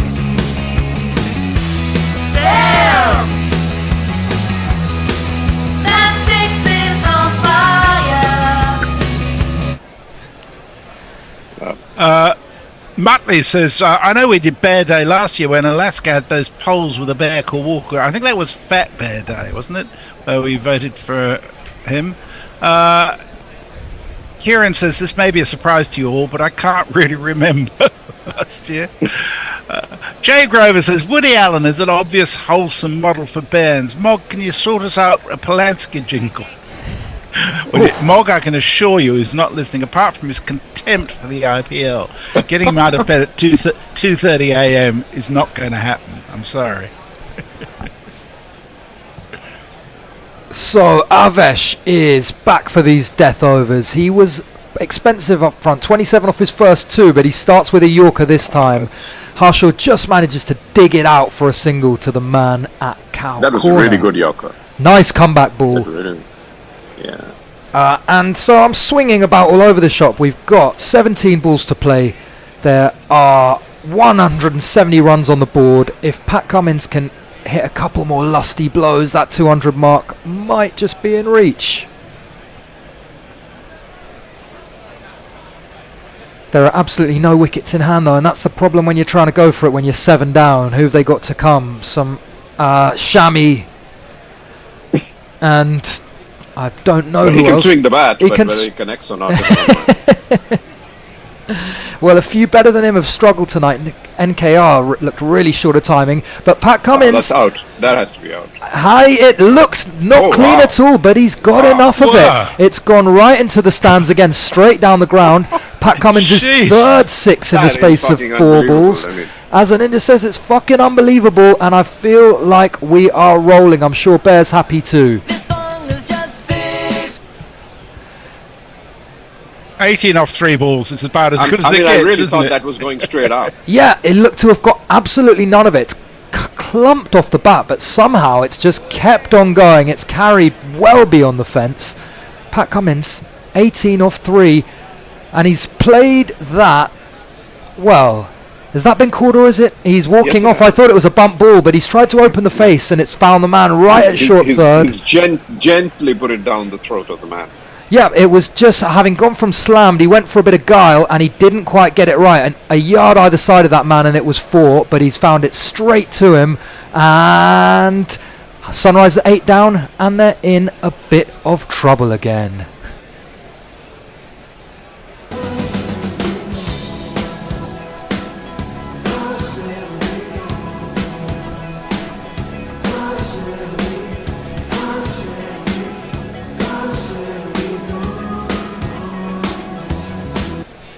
And while we've got a little changeover, I think we've got a super chat in, don't we? We do indeed. From Jay Grover, who sent us £5. He says, I've never heard an Indo swear more than today. I am so here for it. Maybe my cha-cha was wrong. Did you manage to get another glass of wine in the break, Indo? No. I had a couple of pieces of dark chocolate. I think that's interacting well with the wine I already had. Good man, Jay. Well, here's the jingle while we're waiting for Shami to take his guard. As Avesh comes back into Shami, it's a full toss. Shami flays it through the offside, but he can't beat the man riding on the boundary. It's Nicky Poran who throws it back to the keeper.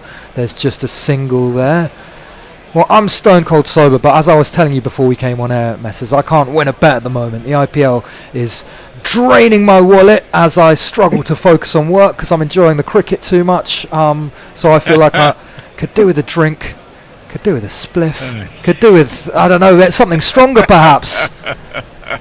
I think the IPL may not be good for you, Nick. I really Apparently not. I'm going to age about 40 years over the next 2 months. This time Harshal gets it out to the man at long on. They just about sneak back for 2. So we've gone, 10 off the over on a wicket with 1 ball to go. Rishabh Pant seems to think there's a shout for... No, I think he's shouting at his fielder, at the man at long off, who wasn't too sharp there. I'm not sure who it is. I think it might be Ashpadoni. So, now the question, I suppose, turns to, how do we think Lucknow are going to go in the chase, Messi and Aninda? Well, I really want Pant to have a good game today, so I hope he comes up.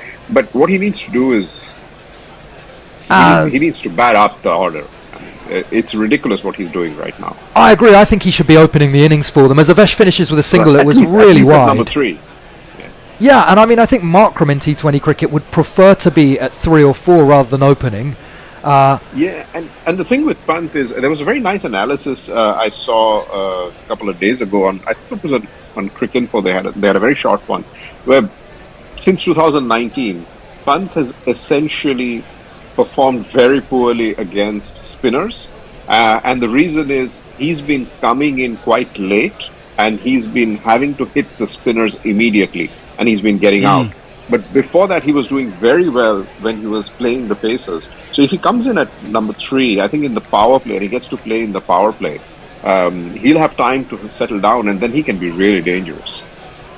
As Shardul's back for his last over, he starts with a full toss, it's wide and it's slapped, but again it finds Bishnoi on the fence. They won't get back for a second, so just a single. Yeah, it's an interesting one because they've got who are their top 4? Marsh, Markram, Pant, Poran, and I think Poran wants to bat 3, I think Pant wants to bat top 3, and Marsh certainly wants to bat top 3, so I'd be inclined to shift Markram down to 4. 4, I agree. I think that's probably the best way to go. As this time it's short and wide from Shardul, but he gets away with it. Shami is a fresh air swipe, a pretty ungainly topspin forehand looking shot while almost falling over. He bowls swing better than he swings the bat, Mohammad Shami, as we're getting a replay of Paddy Cummins' glorious 3 sixes. Why couldn't he slam us a few more? Pant, I think, actually has never opened in T20, if I'm not mistaken. So you could have Pooran and Mitch Marsh open, and then Pant come in at number 3, and Makram at 4. And I mean, I think as that Shardul's in again, it's wide, but it's slapped straight to the man at cover. It's a really ugly shot from Mohammad Shami. He looks glum. Well, he might. He's got a job to do later on tonight if Sunrise is going to stay in this game, because they're 181 for 9, and this innings has really gone from bad to worse. Yeah, they've fallen a hole, haven't they? They really have. They need 10 runs from somewhere. As I said, I don't think it's a great batting pitch. It certainly isn't the one that we were expecting, but I don't think they've batted brilliantly either. And It's a new pitch. It's not the same one. Not the same one as we had on Sunday. And while they had a bit of luck in that game on Sunday, they had a few balls falling in the sort of no man's land and drop catches. Here they've gotten slightly unlucky, haven't they? You look at Klaassen's wicket when he was the one starting to get going as a bit of a freak. But so it's Simajit Singh who's going to come out last man. Adam Zampa, we assume, will be the impact sub. Simajit, I thought, bowled really nicely up front. He did. Good pace. He's a strong-looking man, but I don't think any of us have seen him bat before. He's got 7 career runs, so no one's seen too much of him. I suspect Sunrisers Hyderabad haven't seen him bat either. No, I wouldn't have thought so. He looked athletic. He was flying around in the field. He was bowling quick, so maybe he can clump a 6 or 2. He's got 9 balls alongside Harshal Patel to try and get them up somewhere close to the 200 mark. He's holding the bat like an axe. Yeah, I like it, Aninda. The signs are positive. Let's see how he swings it. The back lift's high. The swing is clean. It's down the ground for a nice single. It was classical. That was a straight drive. Yeah. Looked like a top order player to me, so maybe there's a little bit of hope for these last 8 balls. That certainly did not look like a top order player from Mohammad Shami. It was a hack, a swipe. He looks at the toe end of his bat like there's something wrong with it, but I think the problem was in his hands and his eyes. I'll tell you, Simajit Singh has played 12 IPL games. He's only ever been out once. He's only batted 3 times, and he has an average of 7. Okay, well, this bodes fairly well. As Shardul goes full toss again to Harshal Patel. It's wide. He can't beat the man at short third. They just get through for 1. It's another really good over from Lucknow's perspective. 3 from it and a wicket. Sunrisers are 189 for 9 after 19. Sorry, 180. I think there's a ball left, is there not? Oh, I might. Yeah, I thought there was one there. No? Yeah. Am I early? Yeah. I may well be. There's one left. And I think I'm over on 189. I think they're more what? 183. 183. Yes. I'm a ball early, so it could still turn into an alright over for the Risers if Simajit can get bat on ball.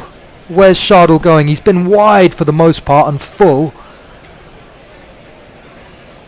And this time he's short and straight. Simajit tries to... Slow ball. It's a slower ball too, yeah. He tries to sort of just guide it over third man. He can't get bat on ball. He finishes with a dot. A tree has been planted. 183 for 9. Jeff Perkins says, what kind of gorilla jingler lifestyle does Mog have if he's asleep at 2:30 a.m? One with no aching bones, apparently. Oh, I don't think that's the case. His back kills him. Tony Bishop says, I sat opposite Woody Allen in a restaurant in New York once. The whole thing's crashed and come back to me, and he says, didn't know he was a wrong un at the time, though. It was Sparks, though, so something of a crime link. What's that mean? It was Sparks. I don't understand that. A famous steakhouse with mafia associations, apparently. Oh, Tony, what were you doing there? you were meeting your consiglieres, were you? From the Bishop to the consigliere. As Avesh starts with a single, Harshal manages to get one down to deep long off for 1, bringing our man Simajit back on strike. He's 1 from 2 so far. What can he do with these last 5?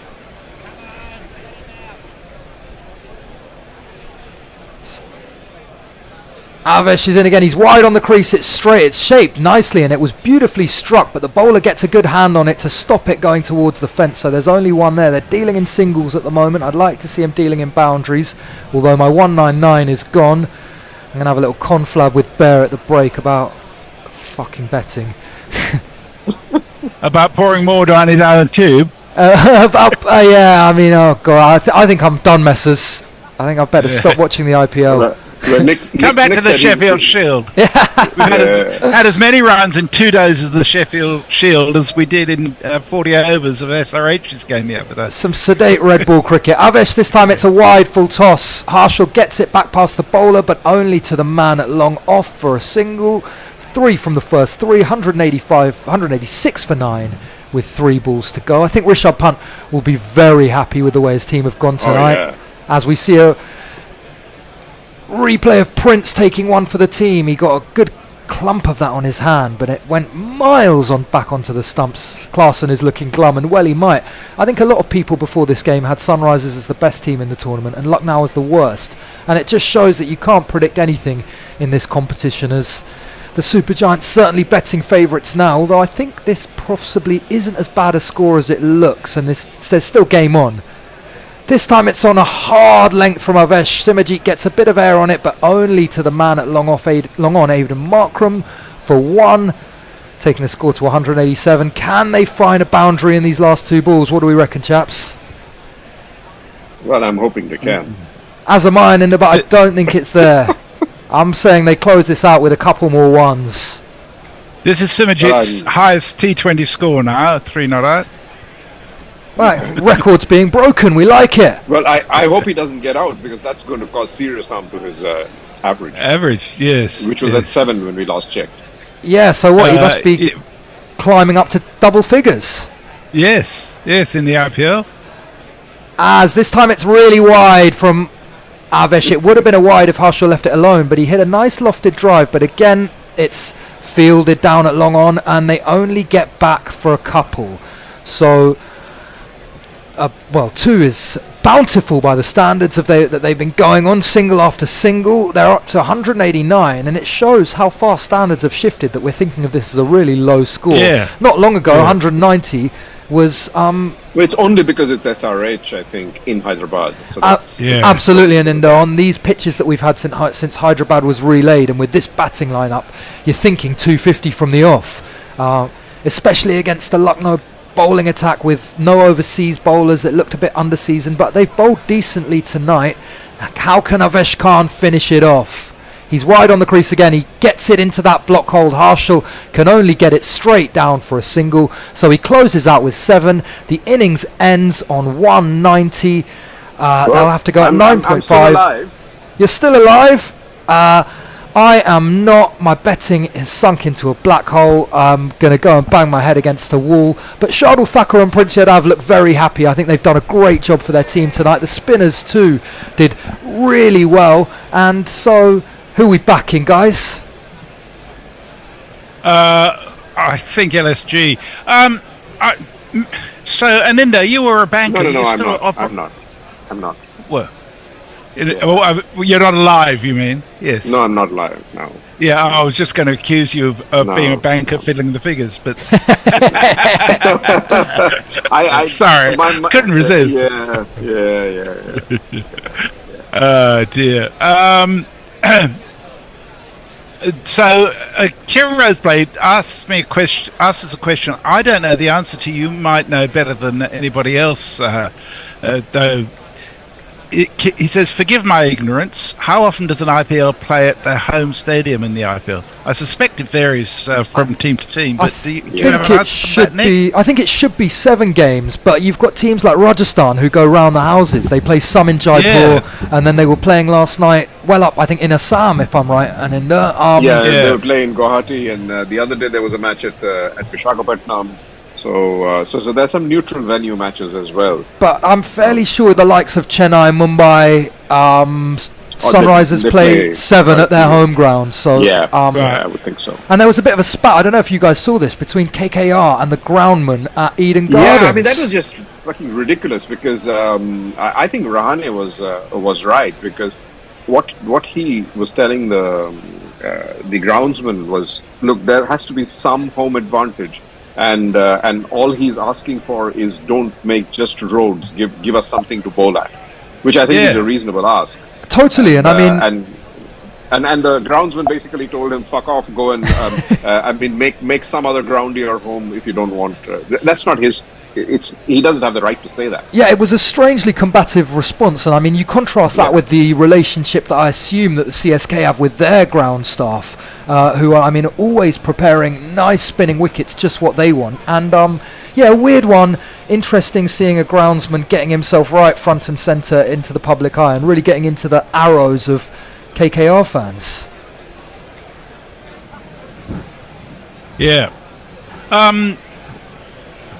Kieran says, my thinking is if they use the same pitch throughout the tournament, it would make it more and more interesting as the wickets become better and better for the bowlers. Well, I think you do see a bit of that, don't you? They may just get slower, which is not always great. Yeah, slower and a bit more spin. I think we do tend to see spin come on as the tournament's gone on, but there have been some decent pitches for spin so far. Last night was turning a lot up in Assam. And the other thing is that, if it's a maximum of 7 home matches, most stadiums will have at least 4 that they can use during the IPL, so they're not going to get particularly worn by that, are they? No, exactly, and different strips, of course. They've got lots of plenty on the squares. As Jay's accused me of, I'm a flat track bully. I like the roads. Yeah, the roads with the occasional shit heap. Going back to Tony's experience with the Mafia in Sparks and with Woody Allen, Perko says Woody probably hung around with a lot of bishops. Dear. Jay suggests you don't gamble on cryptocurrency, given what's happened to a friend of his. But he says, I love that I can be judgmental about gambling because it's the only vice I don't indulge. Ignore me. Well, I learnt the hard way on the shitcoins, Jay. I've already been there and done that.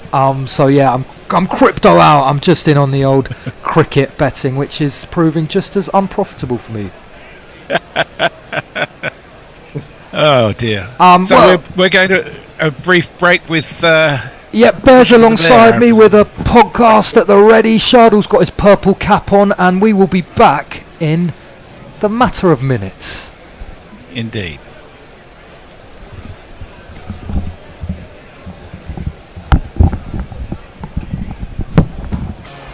What makes a good bet? At Virgin Bet, we think it's a simple bet, a responsible bet, a last-minute winner when you're down to 10 men kind of bet, with generous offers. A bet that puts sport first. Sound like your kind of bet? Then you're ready to get started. Sign up and get £20 in free bets when you bet £10 on sports. Virgin Bet, a good bet. New members. Min bet settled in first 14 days. 1.5 minimum odds. Free bets valid 7 days on sports. T's and C's and exclusions apply. Bet responsibly. 18+. Gambleaware.org. I've got a new Samsung Galaxy Tab S10 Ultra and another promotion. You see, Notice Assist with Galaxy AI summarizes pages of meeting notes into handy bullet points for my boss. Fast. Brilliant, Ryan. Thanks, Notice Assist. Buy Galaxy Tab S10 series from Currys in-store or online by 31st of March and they'll double your tablet storage. Get 512 gigabytes for the price of 256 gigabytes. UK only. Offer not available in conjunction with any other offers. Requires network connection. Results may vary. With Asana, you can manage any kind of work. From project intake to campaign management to strategic planning or anything else your team works on. Asana works for you. Try for free today at asana.com. The Bishop and the Bear, the Bishop and the Bear, and to the delight of everyone, they are here to share jokes and rants and guests and things. Who knows what any fun they'll bring? Not affiliated with the Mad Bishop and Bear pub at Paddington Station. The Bishop and the Bear, bats beyond compare, buckets of savoir-faire. The Bishop and the Bear. Welcome back to the Bishop and Bear, and it's a serious subject we're talking about today. The effect of climate change just cannot be ignored in sport generally, and in cricket particularly. Intense heat, droughts, storms and flooding impact all levels of the game. We've seen it with international cricket at the top of the game, but think of those challenges faced regularly by your local cricket club and others at the grassroots of the game. Our guest in the Bishop and Bear today is Tanya Aldred, and she's one of the world's foremost voices on cricket and climate change, contributing to the environment column regularly since 2017 in the Wisden Almanac. She's also founder of the Next Test, a non-profit organisation providing climate education and resources to collaboratively seek climate solutions within the world of cricket. Tanya, what an intro, and thanks for joining us. Yeah, I'm not sure I'm going to be able to live up to that introduction. I'm sure you will. Can we get you a drink first of all? That's probably. Could I have a? Are we talking morning drinks or evening drinks? Whatever you like. Well, it's 6 o'clock somewhere. Yeah, well, I'll have an Americano and then a dry white wine, please. That's lovely. A nice Sauvignon, perhaps. Yeah, that would be great. We'll go with something like that. Well, a huge welcome. Let's start by just talking a little bit about you, if we can. Tell us a little bit about yourself, but when and how did climate change become a mission for you, something you felt you could do something about?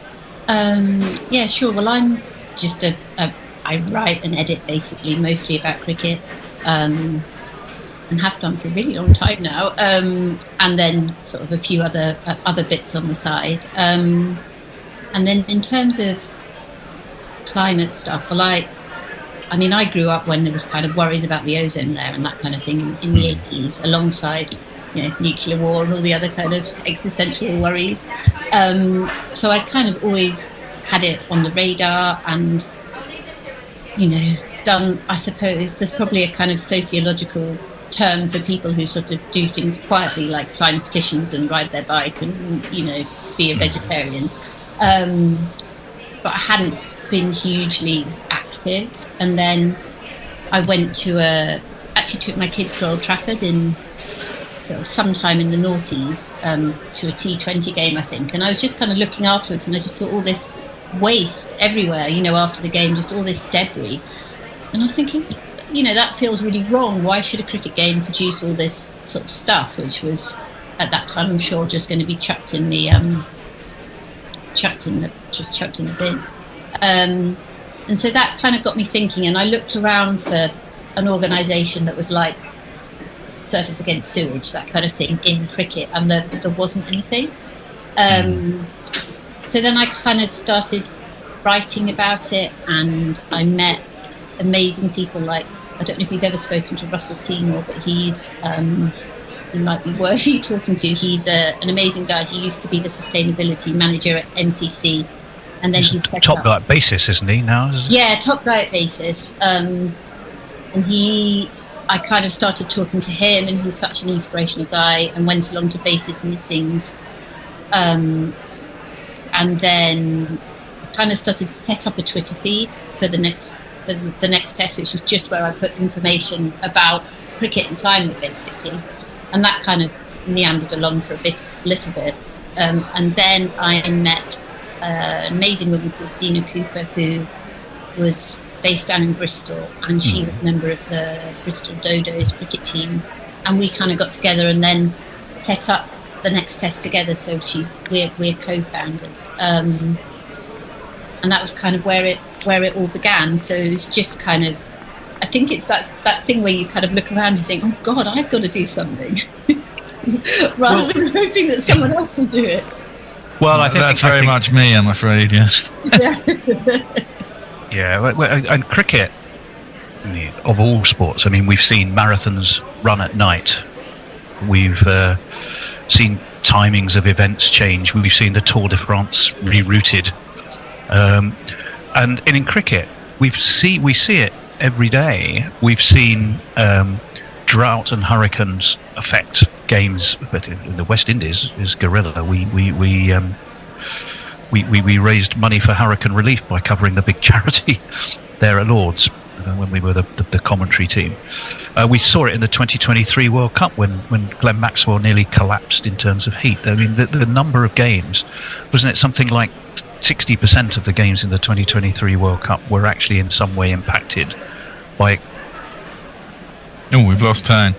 I deciding that fielding would be a good idea, but nonetheless, they were there, weren't they? Those challenges were right there in front of us. Yeah, there's huge challenges for cricket. I think they've kind of said it's the it's the grass pitch sport that's most affected by climate change. I mean, just almost by the nature of the fact of where it's played, loads of those countries are at the forefront of the kind of battle. It's played over a long time. Often it's played in the heat today. They imagine that is actually going to change quite a lot. And it is a bit overwhelming, I think. Just as you say, all the problems that cricket has encountered, the air pollution, the hurricanes, the flooding. I mean, even here in the UK, we've had terrible problems with flooding. I'm sure some of your club cricketers will know that. Last year, I think, was awful. Lots of clubs hardly played at all in April because of all that intense rainfall we had. And, you know, that has a knock-on effect, it's not just a kind of climate effect. There's a sociological, I suppose, effect for the game as well, in that, you know, kids practice being cancelled again and again and again. You know, at some point they're going to say, "Oh, Dad, I'd rather go climbing, or I'd rather go and do something where I actually get to do this sport." So I think there are kind of more practical worries for the game, as well as more existential worries, I suppose.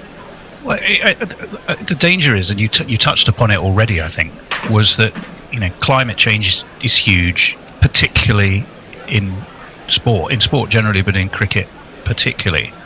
I mean, it raises the question for the likes of you, me, the Bear, our listeners, where do you actually start? Because you could kind of put yourself into a bunker and go, it's someone else's responsibility. This is about governments. This is about China chunking out less fossil fuel pollution.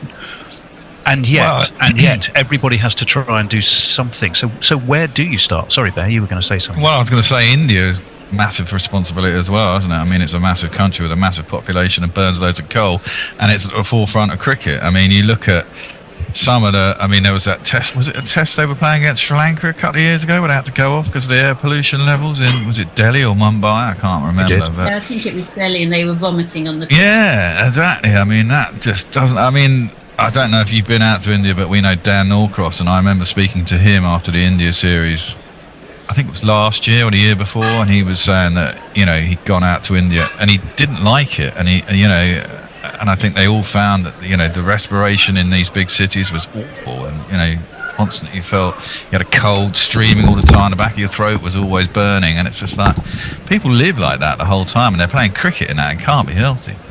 No, exactly. I mean, when you, in a way, Test cricketers are the most cosseted. You know, they're on television, and that kind of, although it didn't protect them in the World Cup because they were playing in those awful conditions. But it's the cricket that goes on, you know, without the camera, where people are playing in the heat and in the pollution, and they're probably the ones who are. You can hear more on that tomorrow or next time we're on, or you can just go and become a patron, which is there, or you go to Spotify or your whatever podcaster you use, find us, and it will be our latest episode 92 of the Bishop and the Bear. We are back for this pointless fucking IPL game. It's only game 7 of about 350 to go. I'm joined by Nindo and Messi Jez. You're such a dedicated IPL. Such a dedicated IPL man, me. Right, now I'm batting, so I don't know who is batting, but the first ball has been bowled by, is that Abhishek Sharma bowling? First ball is played up to mid-on, and there is no run. Right. Mitch Marsh was. It was, sorry? I said Mitch Marsh batting and Abhishek bowling. Yeah, and they're clearly not listening to us, sending Markram in. Such a stupid idea. Okay. Yes. We can get Mark up as well, because we don't really have any of these look now players. His first ball, he just drives out to mid-off. Oh, fuck me, there could have been a run out. Second ball of the innings. Just played out to cover, and they went for a stupid run, and it wasn't really there. But they made it. Go on, go in there. Why are you not going in there, you fucking stupid thing? You're on a roll, right? A part-time spinner, and the Safa, yes, he's a winner. Playing his shots out in the sun. Third ball, Mitch Marsh cuts out to point, and there is no run. Yeah, right, okay. Why are the selectors always picking me? Because your name's Mitch Marsh and you look funny. Why are the selectors always picking me? You're batting at six is a tragedy. Why are the selectors always picking me? Oh, nearly another run out. It's played up to min on and they go through for another single. Pat Cummins is like, what's going on? You got to pick a shorter jingle next time. Well, I've only got the tools that are in front of me, and this man is bowling. He's also got another really long jingle. That cut it off. Came into the batsman, and there is no run.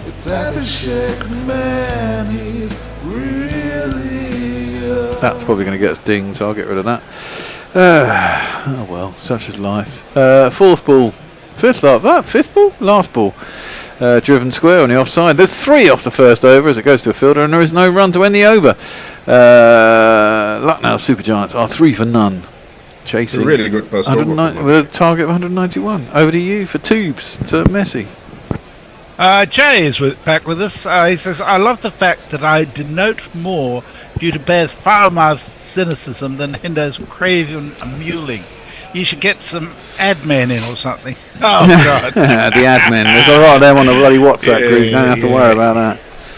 Yeah. But who has to design the posters? Oh, I do. Because nobody thinks of them. Wow. I think Pant is going to come in at number 3, actually. You think so? That'd be good. We have some time. I think it was very smart using a spinner for the first over, to be honest. Markram and Marsh both like pace on. Well, they're going to get pace on for the second over because this man is bowling. It is with an average of 3 and not. First ball he bowls. Marsh defends out and recovers, and there's no run.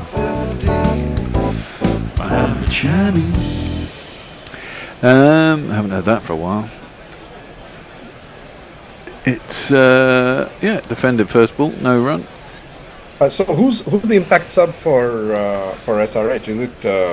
Is it Zampa? Or? I'd imagine it's Zampa, isn't it? Looking at what they had on the bench. Because you can't bat for fucking toffees. You might as well, especially if you bat first. Shami in, and Marsh plays it into the leg side again. They go through for quick really to good bowling make it quite easily. I'm going to go under for the fall of the first wicket. Shami's bowling on the stump, scrambled seam. Not easy to. No, and that's how you should bowl. You got to bowl straight and length. And if they're going to pick you up, let them pick you up, because if they get it slightly wrong, hopefully it goes up in the air and goes square on the leg side and gets caught by probably the man out of deep square leg. They've got a slip, and they've got a short third man who might as well be a kind of full slip, because he's only about 4 yards further back than a slip, because that's where the ring is.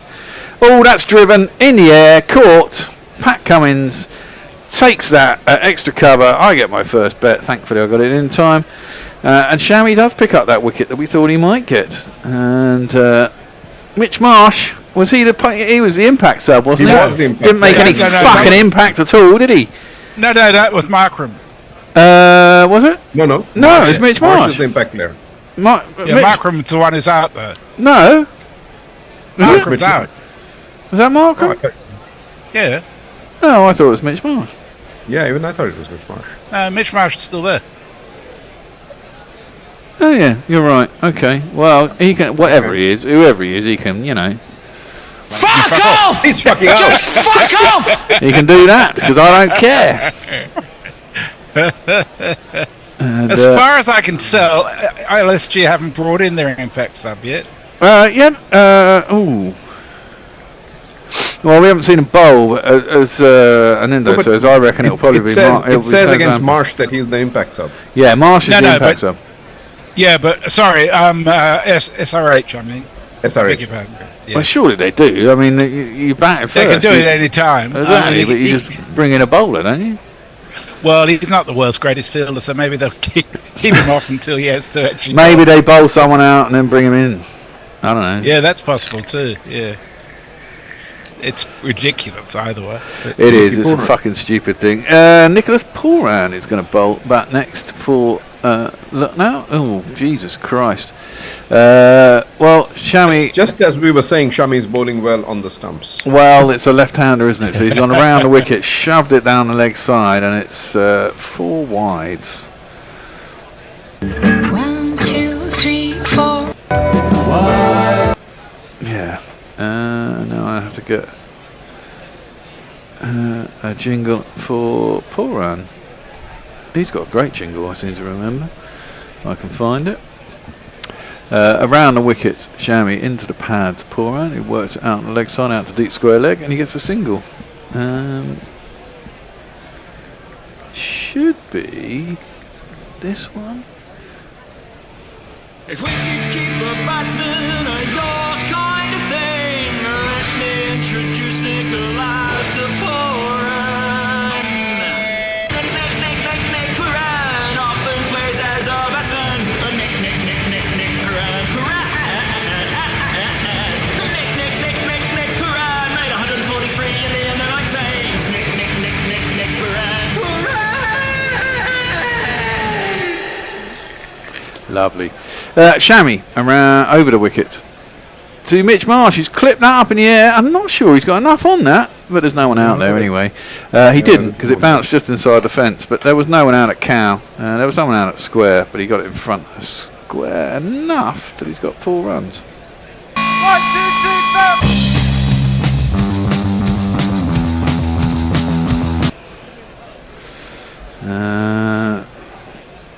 Get under for the fall of the second wicket as well. Chase those winnings.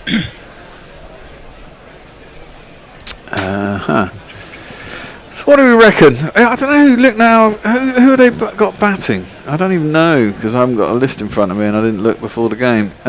Mitch Marsh just defends that out to the offside. Out to cover, and there ain't no run. Ends the second over. Pant, Miller, Badoni, Samad, Thakur, Bishnoi, Yadav, and Khan is the rest of the lot. Kieran Roseblade says, Messi, what are you looking forward to most when you come over, and what are you looking forward to least?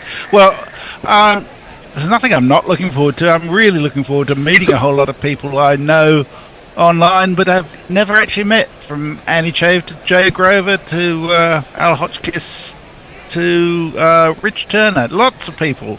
When was the last time you were in England? 2019 for the World Cup. You're coming over this summer as well, aren't you, Anindo? No, I was supposed to, but I won't be able to. Oh, bummer. Yeah. Jay Grover says, the ad men have a concept of a plan. Yes, that's the way it is, isn't it? So we don't have a jingle for Simajit, so it's this guy. Generic IPL guy. IPL guy. Does he bowl? Does he bat? Is he a keeper in a hat? No. Generic IPL guy. Generic IPL guy Simajit gets cut for his first ball out towards deep point. It does not get fielded. Well, it kind of got half fielded pretty poorly. Sort of dived on top. Nitin out there, I think, ready, and it'll be 4 runs. Oh, that was ordinary. Yeah, it was pretty ordinary. Very well. Nitish Kumar ready, isn't it? So, Bear, what's in the 2026 summer? Is that that can't be another Ashes, right? No, it's an off summer. Yeah, it will be an off summer. I don't South know, Africa actually. must be due. Could be so South you'll Africa. probably be playing Pakistan or someone. We played them. No, we didn't play them last year, did we? I can't remember who did we play last summer? Sri Lanka and West Indies, wasn't it? No, was it West Indies? We played 2 tests. We played 3 test matches against somebody last summer, and one of them was Sri Lanka, and it was someone else, and that's played onto the offside. I can't even remember. Travis Head fields at a backward point, and there is no run. 2 dots in a row. Was it the West Indies? Did we play the West Indies again last summer? Might have been. We beat someone 3-0, and then we beat Sri Lanka 2-1. I don't think it was the West Indies. You play New Zealand. New Zealand next summer. Okay, we play fucking New Zealand all the time. Always Three going. tests against New Zealand. 3 tests against New Zealand and 3 ODIs and 5 T20s against India. And there must be another test nation as well. Is that South Africa? That's No, there's no other test. over long on. Yeah, 6 Pakistan. runs. Pakistan. Pakistan, 3 tests Pakistan, against each. That's 6 August, runs. September, Pakistan. Slapped over long on by Pooran. That's a lot of cricket next summer. There's always a lot of cricket. England always pack it in the summer. Three tests against New Zealand in June. July, 3 ODIs, 5 T20s against India. August, September, 3 tests against Pakistan. September, 3 ODIs, 2 T20Is against Sri Lanka. Well, there you go. And then suddenly, the summer after, isn't there a T20 And then you go to World Cup? Pakistan. That's slapped over deep square leg. Pooran's got 2 6s in a row. Just picked that up. That was enormous. 97 metres. Wow. So this over has gone for 16 with 1 ball to go. Simajit in his first over. Pooran's got some power. Yeah, hasn't he? He does. He's not a particularly big lad Timing either. He's not a big man. No, but it's just timing and power. Yeah, big bats. Comes in Simajit this time. Bowls it straight, just drops it down to the man at short third man. Get it through for a single to end the over, and he retains the strike. 31 for 1 after 3.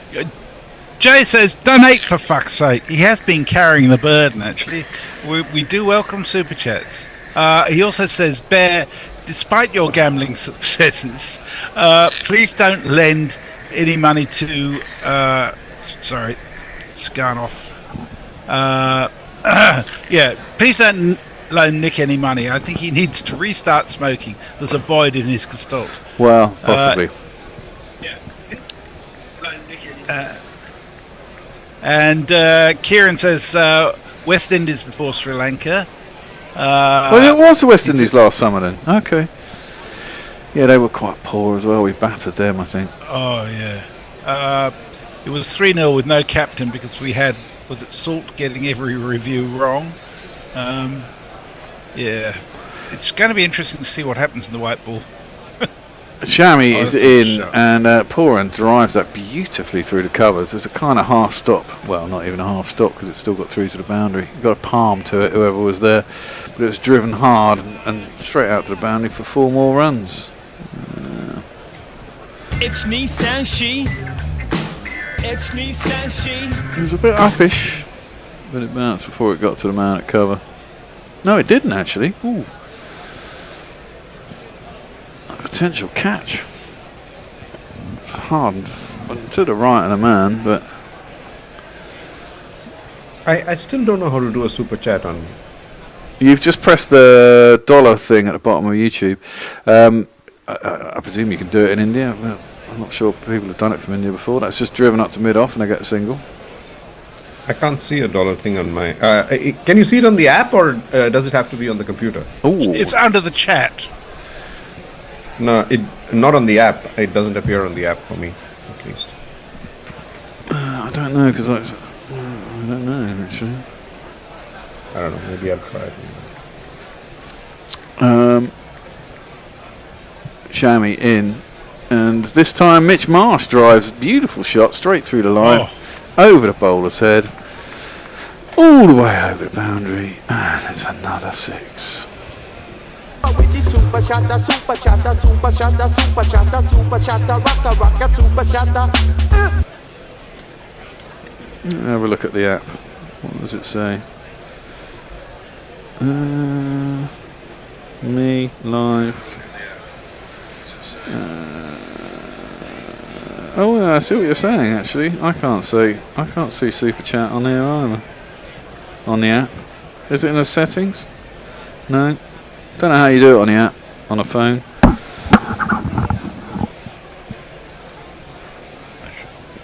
Yeah, that's because I'm logged in as me. No, that's probably why. Left alone by Mitch Marsh, through to the keeper. All right, no run. Well, if you open the live chat on the app, down the bottom right-hand side, you'll see a $sign. Oh yeah. You've got to have the live chat open, okay? Next to the smiley face at the end of it, there is a $sign. It's true. Yes, that's right. Yeah. Right at the bottom of the page, on the right-hand side, there's a little box with $1 in it. Mitch Marsh is facing up. Shammy is in, and that one has gone back over his head and over long on once more. And you know what? It's another fucking 6.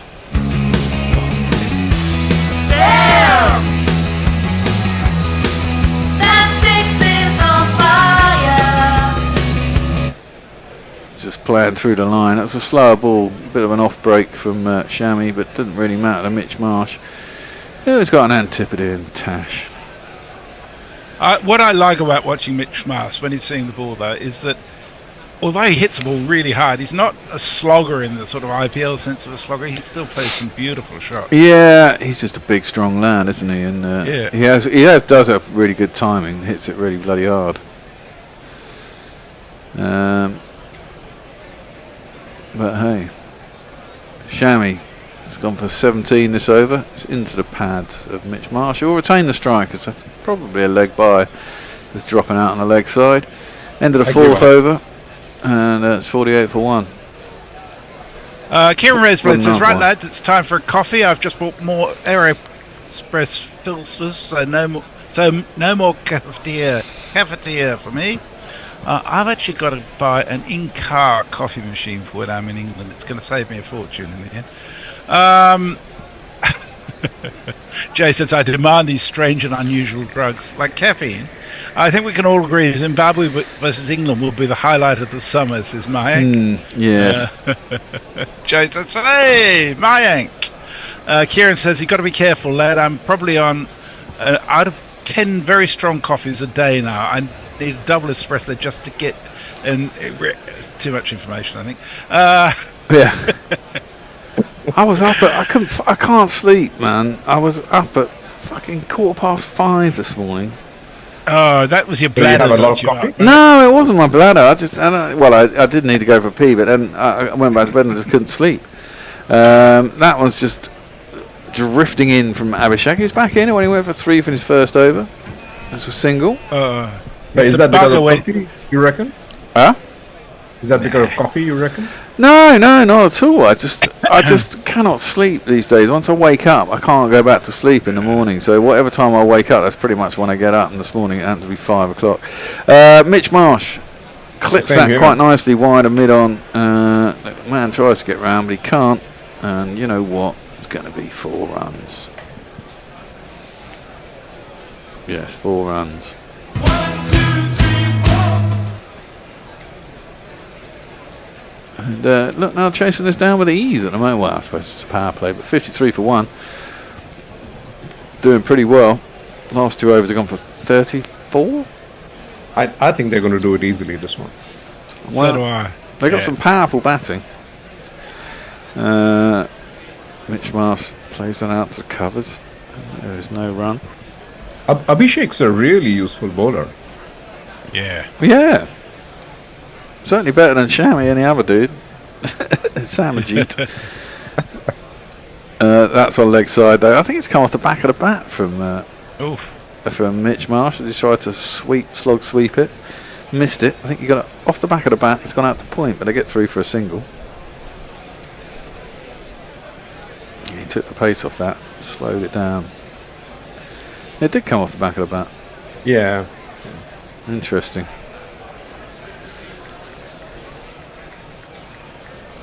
Well, the game was a dot ball. That shouldn't be a dot ball because it did end up coming off the bat. But hey. Well, Nicholas Puran's got down on one knee and slog sweat that. It's gone a long way up in the air, but it's also gone a long way back into the crowd. And it's 6 more runs. The number of the day really hops and kicks. The number of the day is 666. He's not hanging about. It's Nicholas Puran. It's been really bad, though. Yeah. Yeah. When he gets going, he certainly can. He's got another one.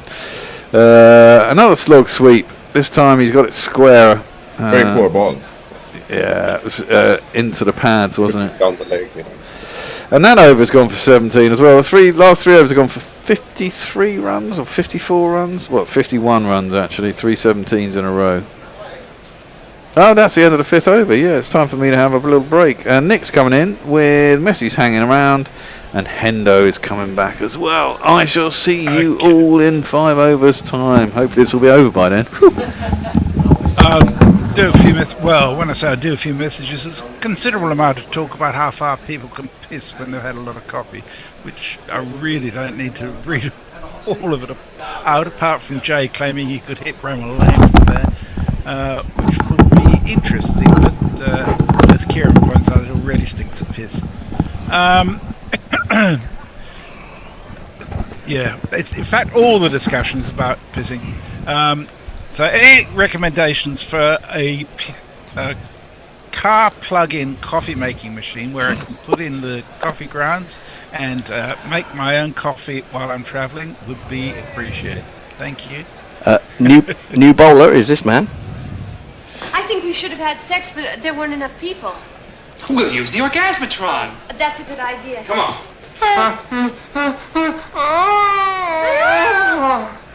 I apologise, I thought that was the old Postman Pat jingle, but there you go. It's the second time pre-watershed. Less pissing, more Cummins, and he starts with a single. Yeah, we need to. It said old faves on it, and I just presumed that was Postman Pat, but no, I think Postman Pat's got Postman Pat written on it. There you go. Well, this is a good start, isn't it? Yeah, they've gone off great guns. I thought that 190 looked like it might be defendable, but they're chasing it down. It looks like in quick time. Pooran's been hitting everything beyond the fence. As Cummins bowls to him wide on the crease, it's full and it's straight and it's pumped down the ground. Couple of bounces into the fence. Wow.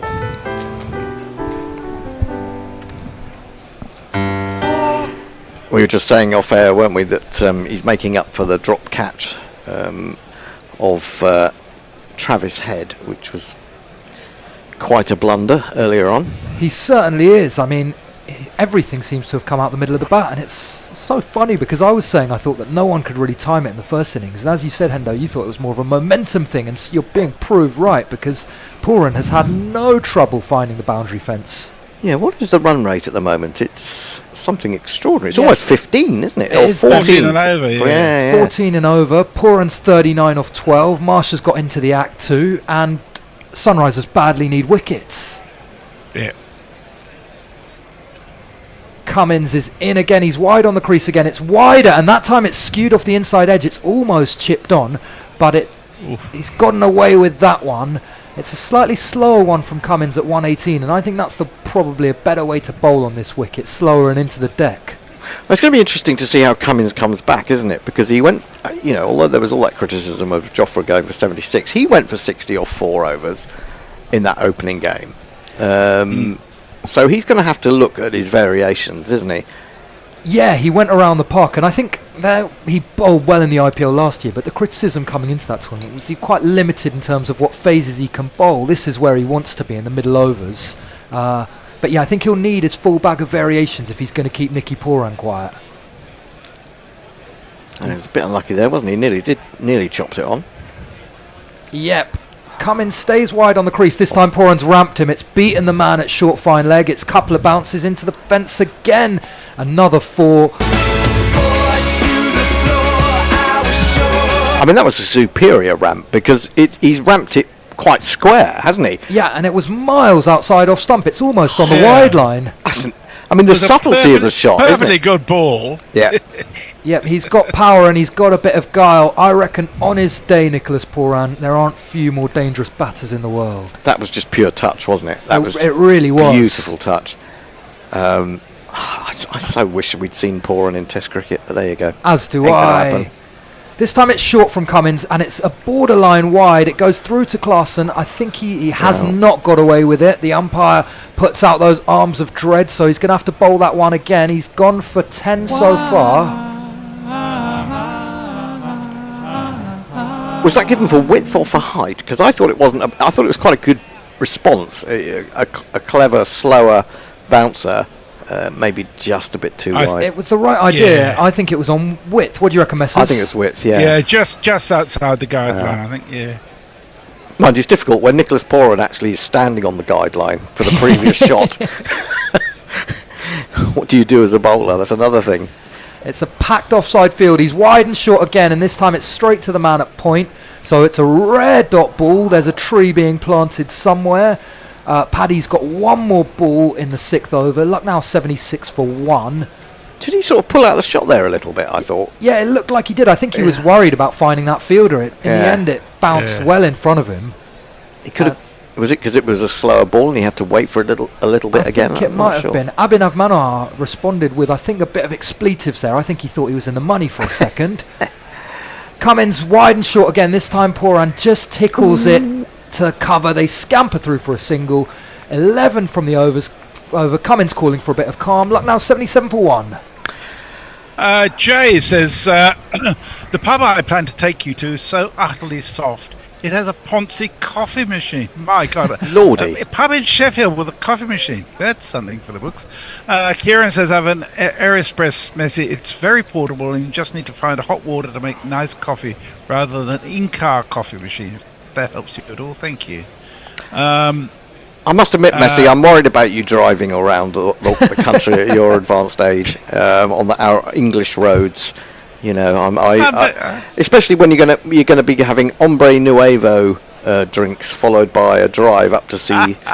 It's probably good. It's not the other way around. To be fair. No, I'm going to plan it so that if I'm going to drink, I'm not going to drive at all.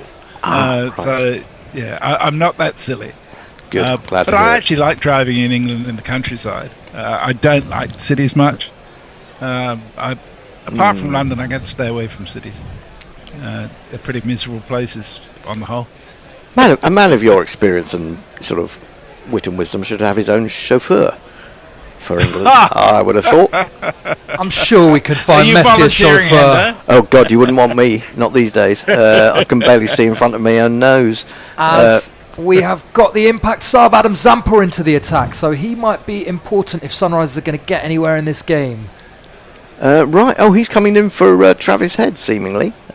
So that's curious. So Head's got the marsh roll. He's had a bit of a whack, and now he's going to have a bit of a sit down. It's all right for some. Yeah. God, it's an easy life, isn't it? This T20 nonsense. So Zampa to Poran. I reckon we're going to see a few googlies here. He starts wide. I think it is the googly. Poran's got no timing on it, and it just squirts out to Paddy Cummins at short extra cover. Now, I can't find the Zampa jingle because we have discontinued with it since the Champions Trophy. I'm going to have to go looking for it. Is it worth it? I don't know. I'll have a look. I think we'll live if we don't find it, Endo. He's in his glasses. He's got his head shaved, and he's bowling to two left-handers. So we're going to see plenty of googlies from him. Oh, no, he's not. He's bowling to a left-hander and a right-hander, sorry. My bad. He's bowling to the right-hander Marsh now. He's straight again. It's a full toss. He gets a hand on it. Just going to stop it going to the boundary. They'll get one down to the man at long on. So spin's gone pretty well all evening, hasn't it? Yep. Poran plays it very well. He hits a lot of sixes off the spinners. I think it also helps if you can skid it through, like certainly the Lucknow spinners did generally. Yeah, it's that more mystery spin, whereas this is flighted from Zampa and it's gone a mile into the sky, it's gone a mile into the stands. Nicholas Poran can't stop hitting sixes, and that is his 50. 50 runs, your 50 runs. Well done, well done, well done, well done. 50 runs, your 50 runs. The job is only just begun. And that was a huge one. That was big. Mile into the sky. He's gone to 51 off 18 balls. I think all his sixes have been on the leg side. And this time he forces Zampa to go wider, well beyond the wide line. He's going to have to bowl that one again. So wherever Sunrisers turn, there are runs. They can't find control. They can't find wickets. And this game looks like it might be over in quick time. Yeah. Zampo's wide again this time. Pooran's gone up in the sky. He hasn't got all of it, but he's got enough of it to get it well into the stands for another huge 6. Extraordinary. Is that 2 in a row? That is 2 in a row with a wide in between them. Oh, I'll give you consecutive 6s then. A wide sandwich. A 6y wide sandwich. A 6y wide sandwich. Very good. That's good calling, Nick. Well done. That was nowhere near the middle of the bat. It looked like it was skewing straight up in the air, and it's gone 94 metres. It's gone a mile beyond the boundary. Is it something to do with the jet stream? If you hit it high enough, it will then carry. It just goes. I just can't. I've watched so much of this cricket in the last few months where the ball just seems to have gone straight up in the air, and then as you look at it and the camera pulls back, it just keeps going. I just can't understand it myself. Yeah, I mean, I thought that was going to a fielder in the ring. I didn't think it was even making the man down at long on, but it's gone a mile. And I don't think he's going to stop Nicky Pooran. He's shaping up to hit leg side 6s. That time it's a little paddle tickled sweep. It's beating the man at short fine. It's going to scuttle through to the boundary. It's pure punishment if you're a Sunrisers fan. Paddy Cummins looks anguished. It's 4 more runs. Oh, this is most unlike Adam Zampar, isn't it? I mean, getting this kind of treatment, I think I got a feeling that the fielder should have done a bit better there. Yeah, that was a poor bit of fielding, but he's got on tap and he looks to have lost his control, Zampar. And it is that feeling when you're running in that whatever you bowl, it's going to get slammed. It's a horrible feeling, I know it well. Oh. And this time he gets away with one. It was wide, it was a googly, and Pooran can only find Harshal Patel at backward point. So he gets out of the over with a dot ball, but it's gone for 19. We're going to have, I think, what they like to call a Seat-tire strategic timeout. So we got a couple of minutes we off. call it a Patreon's. Patreon timeout. And what's going on the socials, Messi? I think I see something green, which we like. Super chat from Jay Grover, who sent us a $5. He says, if Messrs wants flat-roofed barneys, I can supply, but I'm aiming for a local where the only argument is someone asking for Oasis on the jukebox. I thoroughly approve of that. I'm not looking for a barney. You may be disappointed to know, Jay, I've never been in a pub fight in my life, nor have I ever witnessed one. So, I've had a limited exposure, and I intend to keep it that way. Perko says last time Messi was in England, they only had villages in the city of Londinium. Camulodunum was there as well, I'll have you know. If someone writes the Zampa jingle round and super chats it, then Messi can do it live. You really don't want that. That's not a good inducement for anybody to do a super chat, I can assure you. As Hendo will bear witness to, me singing is not something you want to pay for. You might want to pay to stop it. Barong says the BRU Chingford branch has offered to assign the Mrs. Magical Mystery Tour. And the rock cakes are what they say they are at the Harrogate tea rooms, according to Betty's Tea Shop in Harrogate, says Eric J. Actually, my research has shown me that Bradford is apparently a city of culture this year, so I may have to go there as well. It used to be a very good TV film museum there. Is it still there? If you live in Bradford, or yes, it is. It is still there. I came across that in my research. There's also that the factory, the model factory and housing place that was built in the 19th century, and I can't remember what it's called. No, I can't. Salt something or other. No, don't know that one. But it does look very interesting. Mike says, I've got my eyes on coming to the UK next month for Manchester United versus Wolves. We'll have to go to a proper local, as I've never been before. You've never been to a local, Mike? Oh, is he coming for the relegation 6-pointer between Man United and Wolves? I was just going to say that's a bottom of the table scrap. That's hard. The Harriman's with us. Says SRH chased 160 in overs versus. I think they did it last season. This looks like revenge. Well, they did it very quickly, didn't they? Was it 9 overs, 9.5 overs, something ridiculous? Yeah. That said, thank you. I was going to say that said, Lucknow have got a 3-1 winning advantage in the IPL. I think it is over Sunrisers. So, do they need revenge? Really, I don't know. Anyway. Eric J and Jay Grover says it's Saltaire Village, which is Mint, apparently. Okay. Right, we're back. Yeah, we've got Harshal Patel into the attack. He's normally saved for the death, but he's coming in early because everyone else is getting absolutely battered. And he manages to start with a single. It was straight to Marsh, who looked for a big heave over the leg side, but couldn't get all of it. It went out to the man at cow corner. Let's jingle him up.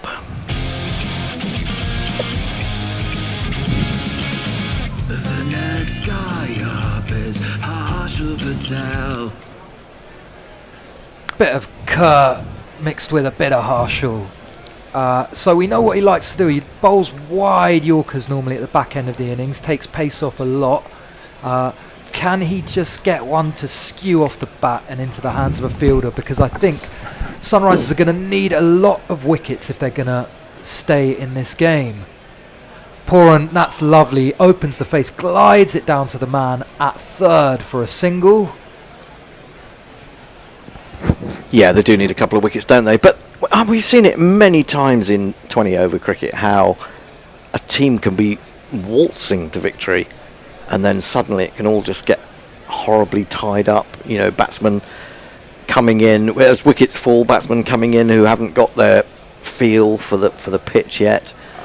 Absolutely, Hendo. We saw it the other night with Lucknow. I think they looked like they were on for 250 at one stage, and then these two got out and they kind of slumped to 209. Yeah. But now, chasing 93 off 76, you think that scoreboard pressure is non-existent, really, and they can afford to sort of tick singles for a few overs. Well, they're ahead of the game and they know what they've got to do. This is the thing, isn't it? Yeah, this time it's short from Harshal. It's swatted away by Marsh. It dissects those two fielders on the leg side for a boundary.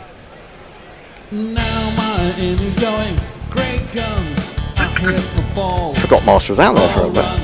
100 up. 100 up, it's been all Pooran, and I mean, that said, I don't think tickling singles is really in Pooran's playbook. It's not much in Marsh's playbook either. I think these two are going to look to end it in a hurry.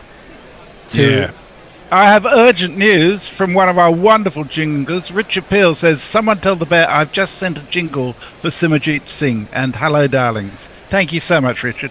Simajit's in the bank. We've got another wide from Harshal in the meantime. He went for the slower ball Yorker and it ended up really ugly, really wide. So the runs keep coming for Lucknow. They're 103 off 7.3.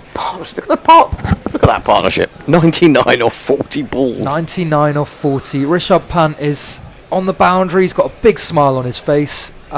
It looks like his team are going to get their first win on the board. Harshal, this time he's fuller and it's skewed off the inside of Marsh's bat. He was looking to go through cover. He found the man at long on for a 1. He's 32 off 20. Pooran is 62 off 22. He's going like a rocket. And he started this IPL in great form. I think he's got what they call the orange cap now. Oh, is it the orange cap? I think it's the orange cap. I get confused. Well, it should be the orange cap. I mean, they play in orange, don't they? So, well, no, they don't. Well, he's getting better. His first 50 was off 24 balls. This one was off, what do we say, 21 today? 18, I think, Messers. 18. Yeah, this time it's really short from Harshal. I think it's going to be a wide on height. It is indeed. Yeah. The umpire's got his arms out. So he has gone for 9 now. He's got 2 balls to bowl. I don't know where you turn if you're Paddy Cummins. Don't think he wants the ball himself. Yeah, it's that kind of situation where you want someone to give you their wicket away with a slightly stupid shot or over adventurous shot, and where to get yourself back into the game a little bit. And your bowlers are sort of hiding in the field, looking down, trying to avoid your eye contact. This time it's full. It's really wide. It's going to be another wide. I wondered for a moment whether that might be a no ball if it had landed off the strip, but he's got away with it. Got away with it to an extent. He's given away another wide. He's still got 2 balls to bowl. So this is going to be a 9 ball over, isn't it? Yeah. I mean, you don't want to be giving them extra balls and extra runs when you're really struggling. It's tough toil for Sunrisers bowlers here. This time it's short. It's a legitimate delivery, but Nicholas Pooran hooks it away, swats it between the 2 men on the leg side. It's another boundary. There's not one boy for me, I must have 2 or 3, I need 4. Oh, they're getting no chance to settle, are they? Really? No, Any of these bowlers. I mean, that was really slow. It was a kind of front foot swipe between the man at mid wicket and long on, and anything in Pooran's zone is going to the boundary. Yep, well, it's good fun to watch in a way. This time it's a wide full toss. He opens the face and glides it. It beats the man at short third, but the man at the fence stops it, so there'll just be one there. He gets out the over with a single. It's gone for 15. It's all ones, 111 for 1 after 8. What's going on in the socials, Messrs? Mayank says the problem with being a die-hard United fan is that I still have to support them, even though they're absolute gobshite now. Kieran says, and all you die-hard United fans are not from Manchester anyhow. Well, that's true. Jay says, Mayank, just supporting the wrong United. And Eric J says, yes, Leeds. Hooray, Richard, says Jay of Richard Peel. Thank you. Did somebody pass on that message to Bear? There is a jingle there for him. Oh, okay. Well, it'll be in the Gmail queue, presumably. Yes. Unless the Bears... the Bear, he might have fallen asleep. So I will endeavour to pass it on when I next pass him. Well, the captain's showing a bit of courage. He's brought himself back into the attack. He went for 11 off his first. He's round the wicket to the left-handed Pooran, who looks for the ramp. He's got outside the line and he's ended up sort of half ramp, half hooking it. Simaji just managed. Oh, he almost stopped it. It was one of those which seemed to go in slow motion. I think it's going to be 4. Yeah. They've run 3, but I'm pretty sure that dribbled into the boundary. What do we call it? The boundary Toblerone, not the boundary rope anymore. Yeah, I'm pretty sure. I mean, the thing is, he tried to. It was sort of trickling back towards the boundary, and he tried to stop it from the other side of the sponge. So I think that's almost certainly 4. Yeah, we're getting. He also pushed the sponge back, and the ball went to where the sponge had been. It's always good. It's always a good trick. It looks pretty ungainly in slow motion, and. Oh, he might be all right. No, I think he is all right there because he's leapt off the floor, hasn't he? In the end, might be a pretty good bit of work this to save a single. He was looking sheepish, Simaji. He had that look on his face of a sort of naughty schoolboy who was trying to get away with something. But I think he's done well. He's done a really good bit of work, and he's saved his team a run. It's not going to make a shred of difference. Well, it might do because it'll take Pooran off strike at least. Well, yeah, that's some temporary relief for Paddy Cummins. He's into his captain's good book, so maybe he won't have to bowl again as reward. Because Mitch Marsh is crawling 32 off 20, striking hardly above 150 compared to Nicholas Pooran, who's almost at 300. Yeah, I mean that was a really good shot actually from Pooran as well, because you say he went to play the little deflection, but he had to wait for it, and then ended up being a sort of hybrid shot, didn't it? Yeah, as Cummins goes he just wide, got enough on it. and it's really wide. It is a wide, because he only just got enough of it. As you say, Messrs, often we see players try and play that ramp, and it's a slower ball, and it ends up lobbing straight up to the man on 45. Yeah, and so he gave it a bit of arm through it to get it over. And I think it's I think that's a sign of how well he's seeing the ball, isn't it? He's picking the slower one. Yeah, that he had to wait for. Absolutely. Very well. And even when he's premeditating, he's got the ability and the time to sort of change his shot once the ball's been bowled. Yeah. Cummins over the wicket to Marsh. It's wide and it's full, and he's opened the face. It was almost a catch, but it's raced past the man at short third for another 4.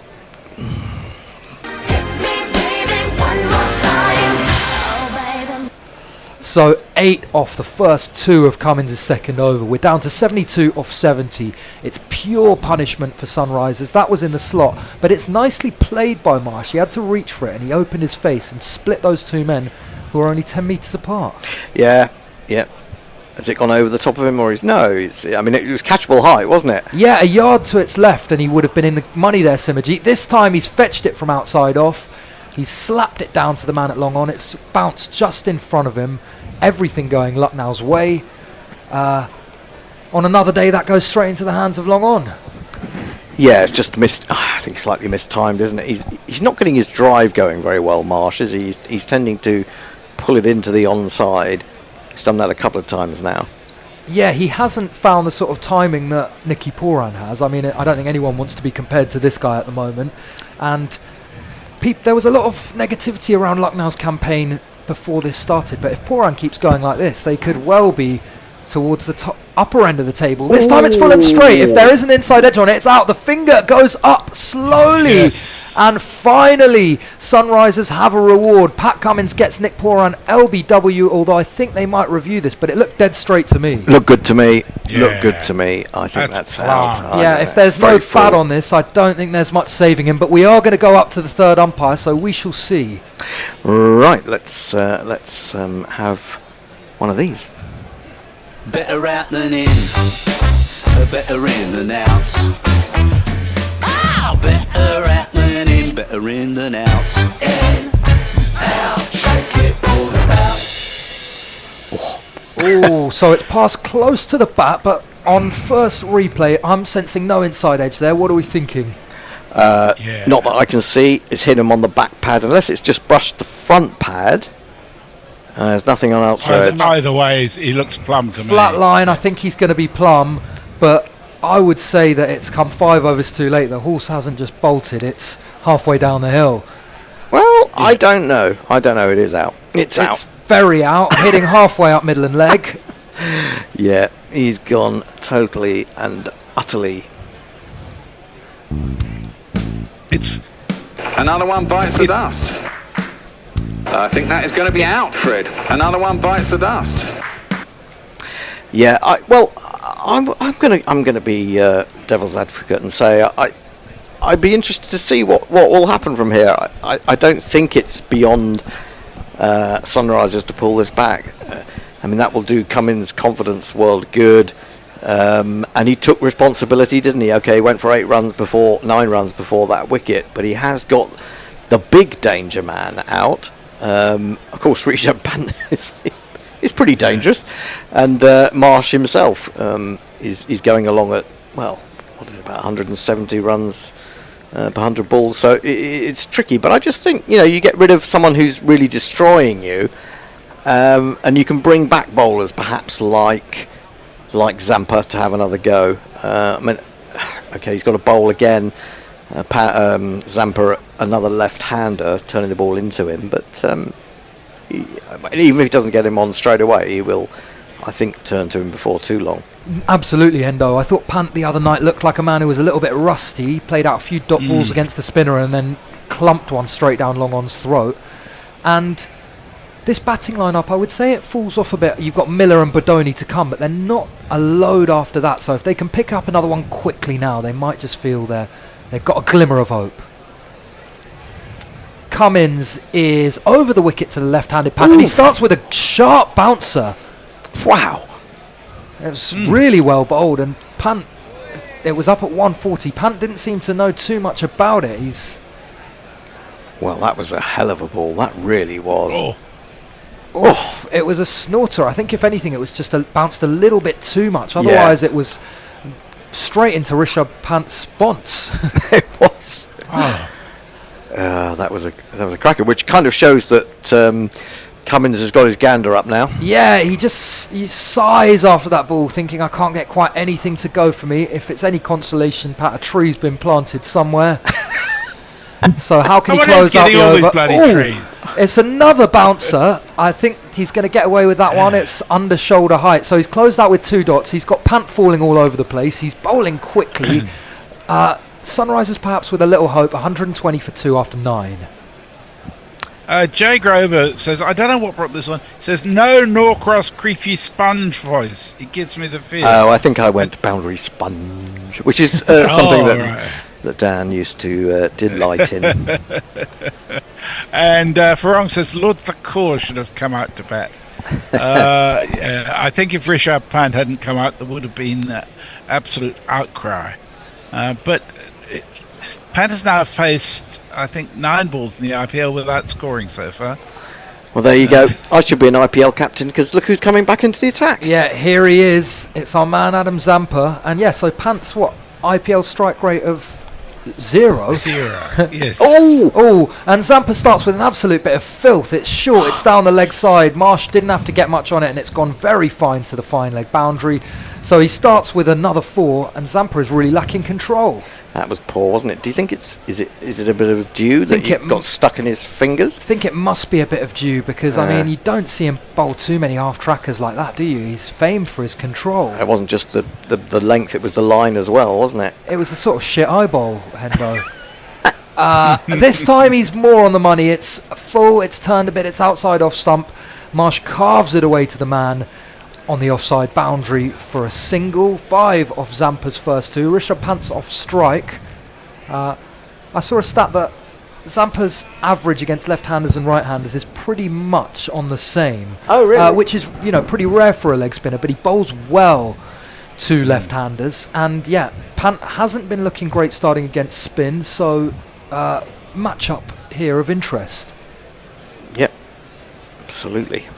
I mean, another wicket now would be, it just put some doubts in the dressing room's minds. Oof, it's the leg break to Pant to start. It was full and straight. Pant rocks back and tickles it into the leg side for 1. He's happy to get up off strike. He's up and running for this IPO. He's now got a strike rate of about 10. And his average has spiked up to 1, so it's going in the right direction for Rishabh Pant. It's going in the right direction for Adam Zampa as well. This time he was on the stumps and full again. Cummins works it into the offside for 1. So after 4 off his first, he's gone for 3 off 3. By the innings standard, he's looking very economical. But he needs a wicket. Yeah, and he needs to find consistency, doesn't he? Because he's only got 2 overs after this. Yeah, Pant back on strike. It's full and it's straight. It's hit back to the bowler who can half stop it, but they'll get through for 1. I felt he might have done a bit better with that. I mean, okay, it's only 1, but he could have. Yeah, you want the full stop there, don't you? And keep the batter on strike for that last ball. Yeah. I mean, the thing is, this is the kind of position. I'll come back to that in a minute. That thought. Yeah, Zampa bowls to Marsh. He's fully straight. It's slam this time, wide of the man on long off, but he'll get round, get his long barrier out, keep it to a single. So after 4 off the first, Zampa's bounced back decently. He's gone for 9. They are 129 for 2, and I think we're out of here. We are. I may not be back. We shall see. I might not be back either. Yeah, they've got 2/3 of the runs and half the overs. So yeah. Yeah, I've forgotten what I was going to say about Zampa anyway. So I'll leave you in the hands of the bear. Bear with a beer. The paws of the bear. And Indo is coming in as well.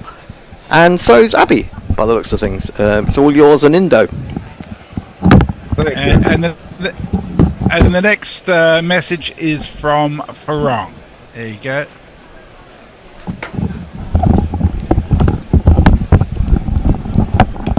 I think I'm on ball. I think you're on ball. Yeah. Oh, Hendo's got hot ears. Not much left to do, is there? No, it's going to be a play down by Marsh straight to mid-off for none. He's kind of taken off, hasn't he? Yeah. I mean, this is now an easy chase. It's a very, very easy chase from here. Yeah. I mean, SRH haven't bowled pretty well, have they? Maybe it's just Puran's brilliance that's just shifted the game's alignment. But I think slow bounce by Cummins. Probably. Oh, I don't think that was wide though. You never quite tell, can you? From the TV camera, it never quite looked. Very difficult to tell. Yeah, and then you see the replay and it's miles over their head. Yeah, but other than Abhishek and Cummins, I don't think the others have bowled particularly well. But the 2 of them have been pretty good.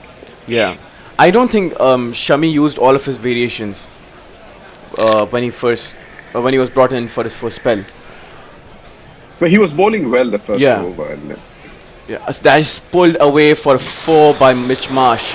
Oh, what a strong shot that from him. He races to 48, just 2 off his half ton now. Yeah. 1, 2, 3, 4. hits it so hard, doesn't he? Yeah. Marsh. When he does get going, he is destructive. Really, yeah. Well, I mean, when you've got a new ball, even in a T20, you don't need the variations, do you? You're on the first 1 or 2 overs.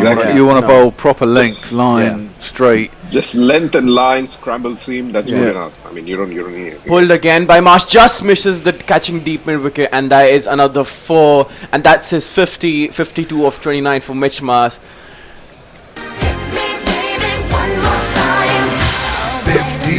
and you know that can't be bad. Well, he's a big, powerful boy, and he's you been know getting. you should be glad. He's been getting it perfect length and height to muscle it for the full shots. Yeah. Was that Shami at mid wicket? Yeah, he didn't look like he wanted to get hands on it, to be honest. I was just thinking, aptly nicknamed the Bison. Who? Mitch Marsh? Mitch Marsh, yeah. Yeah, he's a strong lad. He does hit it quite cleanly. How much younger is he than Sean? I don't know, because Sean Marsh started playing for Australia when he was quite late. Yeah. Quite old as well. I think there's quite a distance between them. But Messi will probably know. Right then, Cummins, he has to finish this over well, just gone for 9. That is lifted up by Marsh, but that might be out. It is Nitish Kumar Reddy to complete the catch. And an easy one, rather, for Nitish Kumar Reddy, but a welcome wicket for SRH. Ooh. That's the second for Cummins, and that's... what's the score? 138 for 3. 138 for 3, yeah. We're 8 years difference in age between the Marsh brothers. Yeah. Is there one in between? No. Okay. No, I think that's just 2. On your bike, mate.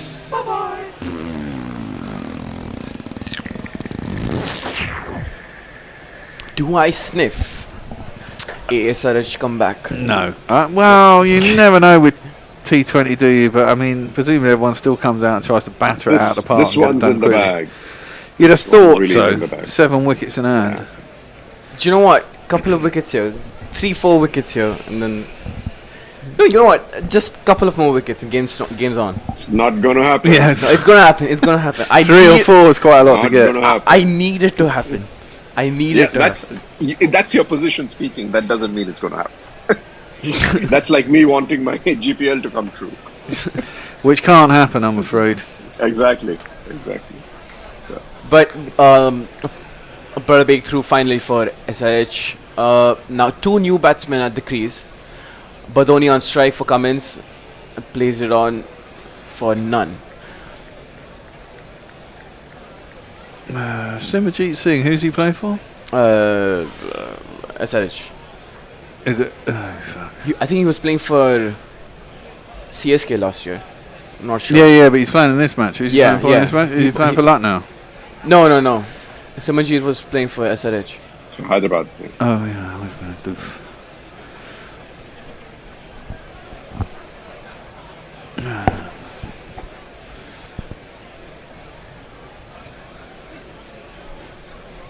Talk. Yeah, I mean, I don't see. I mean, unless Pant has a brain fade, which he is capable of, by the way. Yeah, a couple of dot deliveries and then he suddenly loses his head. That is his behavior. Yeah, but that's only when he's under pressure to score against spinners. That is true. That is true. Not gonna happen here. But Simajit in for his second over, and that is lapped up by Pant for a magnificent 6 over square leg. That's into the second tier. A very happy fan there, waving the ball around. Maybe he's caught it, not sure, but that is definitely a 6. Yeah, he got it. Well, we got our jingle for Simajit Singh now. Yeah. Sing his song, Simajit, your limbs That's quite That's a new jingle, right? Yeah. That's Pant's signature shot now, by the way. He plays out a lot, and he tries to muscle it down the ground for presumably a 4, but doesn't get anything of that delivery. But we've seen him play that shot a lot of times. He played that shot against Saudi, I'm not sure. You see, he picks it up quite nicely off his pads and off the stumps if it's full. He gets down on his knees. And he likes the pace. Yeah, he likes to play that shot a lot. You can see the field set up just for that shot, I think behind square. But he slashes at it, no real connection, and Klaasen behind the ball completes it safely. Right then, 11.3, 144 for 3, pretty much. 12, 13's and over still, aren't they? Yeah. But as we see again, a replay of the catch, quite easily completed by Nitish Kumar Reddy at long on. I looking back at it, I think he just hit it very half-heartedly. Didn't complete the shot. No, he just sort of pushed it up there, didn't he? Ooh, shouldn't have bothered playing that. Yeah, that would have been wide, but it is a single now. Ishan Kishan mopping up in the deep. Quite a good over for SRH this. Just 7 off it. I mean, it doesn't matter really now, does it? No. But they need less than 6 and over, don't they? They probably needed that in the first 10, but as they say, maybe better late than never. Doesn't work in this context, but right then. Badoni on strike to face his second ball. Well, after this we have... Oh, he has pulled that, or rather unconventionally. That might be 4. I think that's gone all the way, mate. I think the umpire is signal 4, but that is an inventive shot by Ayush Badoni. Got underneath the ball. I think it pitched just below the... Yeah, just below the boundary line. 2 plus 2 is our member. Yeah. In complete control there. 4 behind square leg. Oh, lovely shot. This is Badoni. Never heard of him before. He's been playing the IPL for a couple of years now. Oh, is he? Yeah, okay. We should have a jingle for him, but we don't. Yeah. After this ball. Describe it. So, sorry, I've just lost track. Let's just play it off. Played off for none. But that completes the second over of Simajit. That's 11 runs of their over. 149 for 3 after 12. Jay Grover says, because Peel is a genius, he's given us £2. And Jeremy Henderson, Messenger, says, to celebrate Richard Peel's great new jingle. Thank you very much, guys. Always handy to have you in. Anyone think? Mayank says, I wonder what the biggest gap between 2 siblings are. I know a guy who's 16 years older than his sister. Same parents and everything. They just took forever to have sex again, I suppose. There are people who do. And then they were drunk. Yeah, exactly. Remember what it was for. And had kids. And then, right. Moving on. Zampa in for his third over. Embarrassing, Abhi. Yeah. No, it's just if I have to explain to my university what is it exactly that I discussed during live comms. Is this what I'm supposed to? Yeah. You tell them anything. Procreation. That's so what do you do, Abhi? You're a student, obviously. Yeah. I do sports journalism. This is sport. Studying. Yeah. Well, yeah. Where are you studying? I'm studying at University of Brighton. It's a fun place. Yeah. Zampa in. You have the beach. Yeah, played off for a single at long on. Yeah, it's a rocky beach. It's Pebbly Beach down there. Yeah, no, it's not. It's not great. No, it gets fucking busy in the summer as well. Yeah, it does. You go down to Hove though. It's all right down there. Hove's fine. All the Londoners come down actually. Yeah. Well, I used to drive down there because it was the nearest beach for me from Surrey. Yeah.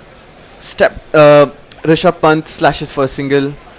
Zampa has started this over quite well actually. 3 of the first 3. I mean, he's gone for a lot of runs. That's 31 of his 15 deliveries. They have a lot of gigs on the beach now, don't they? Yeah. Festival type Lots of stuff to do actually now. Yeah. Have you guys ever been on the I-360? No, is that thing that goes up and down? No. I've got a lot of mates who moved down to Brighton. Oh. I don't go down there very often, but I've got a lot of mates Yeah. down there. What's the i360? That must have been made after I left. Yeah. Yeah, it's one of the most useless investments made by the Brighton and Hove Council. It's like a big ring that just goes yeah, up just and down. goes up and down. It's one of those things, you know. Yeah. Yeah. Zampa to finish the over. That's the 5th single. Oh, they might scramble for 2. Oh, they punt says no. But that is a wild throw.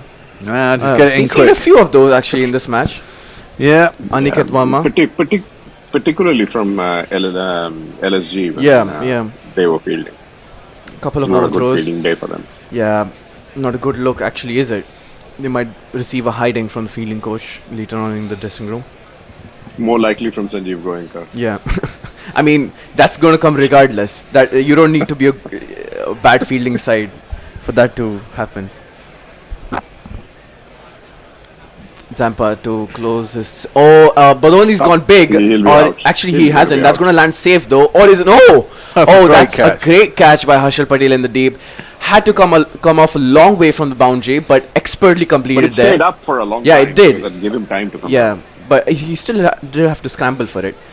But that is Zampa's 2nd wicket, I think. Oh no, no, first one. But yeah, that is another wicket down for LSG. And gentlemen, I think I might have suggested this a couple of overs back. Maybe. You need like 30 runs. You said 4, they've lost 1. Yes, yeah.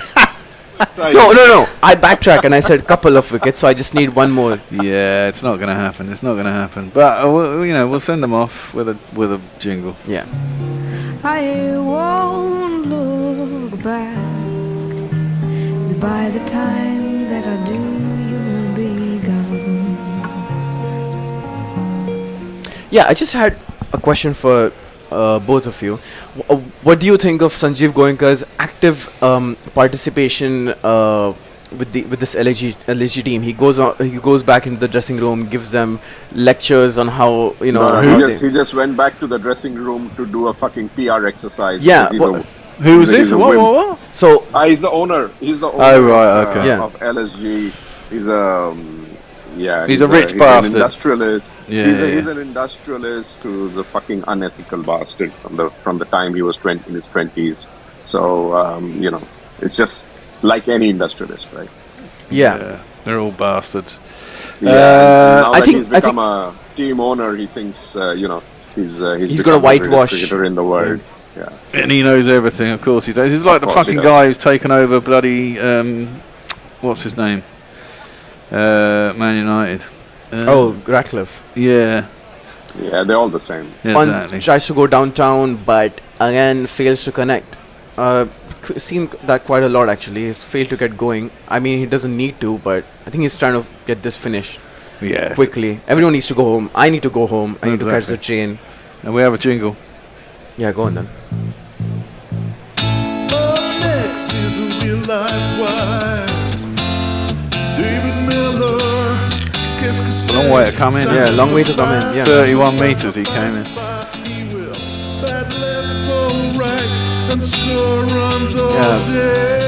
Miller to face first ball. Cut away to backward point for a single. But my broader question was, what are you guys' opinions on owners taking an active part in their sports teams? So what I was trying to answer to you there was, I don't think I have a problem with owners taking an active part. After all, it's their money. But what you're referring to is the video they put out yesterday or day before. That was a PR exercise for the horrible. Yeah. Again. It's just. Let me just go. Punt heaves at it rather theatrically, but fails to connect again. I don't know how many times I'm going to repeat this. For a single. Down to long on. Down to long on. So think about the IPL. Slap, 1 run. It's like ODIs. It's all the same. Yeah. But so the last year's IPL, KL Rahul was the captain of LSG, and they had a very, he had a very public, that's slashed away by Miller through covers for a 4. Not a bad delivery, but that is just pure power from Miller. Yeah, that's 4. He's grown, hasn't he, Miller? I mean, there was a time when he first came in. Yeah. He was. He looked like a revelation for South Africa, and then there was a few years where you kept thinking he was going to do it, and then he sort of faded a little bit. But in the last 4, 5, 6 years, he's matured. He's matured, and he's learned how to pace an innings and really do it. Yeah. Yeah. So last year he got a lot of bad press for being nasty in public. Yeah. Yeah. So I think this was his PR exercise. I think Amit Mishra spilled the tea on that one. What exactly went down between KL Rahul and Sanjeev Goenka? He said, I think it was a pretty dim performance from LSG that day. I think the bowling department really did not show up. And what apparently Goenka said to Rahul was at least show some fight with the bowling. I mean, obviously this might be a PR affected answer, but if that's actually what he said, he's not wrong. Well, he's not wrong, but then KL can only choose the bowlers. The bowlers, KL Rahul's not a bowler, is he? So I mean, he can only pick the bowlers and tell them. It's not about what you say; it's about how you say it. It's again, about how it comes out, how it's portrayed. Yeah, how it's portrayed. Again, So I feel like communication is a lot about that. Correct. I feel like if that conversation had occurred behind the scenes, away from all the cameras, I feel like that conversation happened right on the field, just to sort of portray Goenka as like the one true leader, and I mean, owners. Yeah, the last 2 balls, by the way, were just hit down the ground for singles. Let me do some socials anyway. Mayank says British seawater must be icy cold and full of sewage, though. Don't know if I would enjoy it much. Yeah, it's pretty cold. And latterly it's got full of sewage because the fuckers in the Tory party didn't shut down all these wanky water companies who just keep pumping it out into places. It used to be good not that long ago. Jay Graven says true. Worst I saw were the brown cliffs of Gokum. in Karnataka, yeah. When we were swimming in idyllic blue waters, and then a Pakora turd would swim by. Nice. Yeah. Anyway. Yes. Harshal back into the attack. Don't know what he can do or what he can muster at this stage. That starts off with a wide. Doesn't make a huge difference. But yeah, again, if the whole point was that if Sanjeev Goenka had the wherewithal to hold that conversation behind the scenes, it would have had much more. He would have created much more credibility behind his name. And one more issue I have is that none of these owners have ever held a bat. Well, this is it. I mean, if they played and knew something about cricket, but even then, I mean, you're dealing with professionals, and at that point, it's difficult. I mean, I guess we do the same thing here, but we're sort of commentating, I guess. But if you own something and then you're there with the players, and the players made an effort, and everyone has a bad day. And and the thing about T20 is you can have a bad day. I think there's a fine line between managing a team and disrespecting. That might be a no ball, but that is caught. But that might be a no ball. Shami clearly signaling that. Has that been called a no ball? I think the umpires are congregating now to discuss the same. A no ball, that's not going to be given. Yeah. Are you sure? I think that might be a no. No, I think it's a no ball. No, I'm saying that's not going to be given a wicket. Okay. I mean, they go upstairs, they can calculate it now as well, can't they? You didn't approach Yeah, the ball. they've got revised wide lines as well, which I find a healthy addition. Yeah, the no ball for height is a really good. Don't they measure them all standing at the crease, don't they? Yeah. I mean, he's a yard outside his crease. Out of the crease, but it's a long way above his waist, though. I mean, that's almost chest high when he hits it. It's not going down that quickly. Yeah, it's going to be reasonably close, actually. Could be. No, I think it's still a no ball. Yeah, it looked a no ball to me. Because it has to be when he's at the crease, and he's a yard outside the crease, and he's taking it in front of his body. So might be interesting. Might be close, actually. We shall see. Who do they have to come after this? Shardul Thakur, maybe? No, Shardul Thakur will be next in, I imagine. He'll be at 7. Miller should see this off, though. Yeah, he should. But let's say... Well... I mean, never say never. Never say never. 27, it's 4 6s and a 4, isn't it? You're really invested in Hyderabad, aren't you? No, I don't even support them. I just want an entertaining match. You're having it's an not. entertaining match. High delivery check, character decision, fair delivery, he's out. Okay, rather than entertain, I want a close match. Well, it I is revise out. my statement. It is out. Yeah, it is out. Fair. Yeah. So we have to say Yeah, goodbye yoo-hoo. to Rishabh Pant. Yeah. It didn't look it. No, sure. it didn't. Well, that's because he's down the track and he's taking it in front of his body. After you've gone.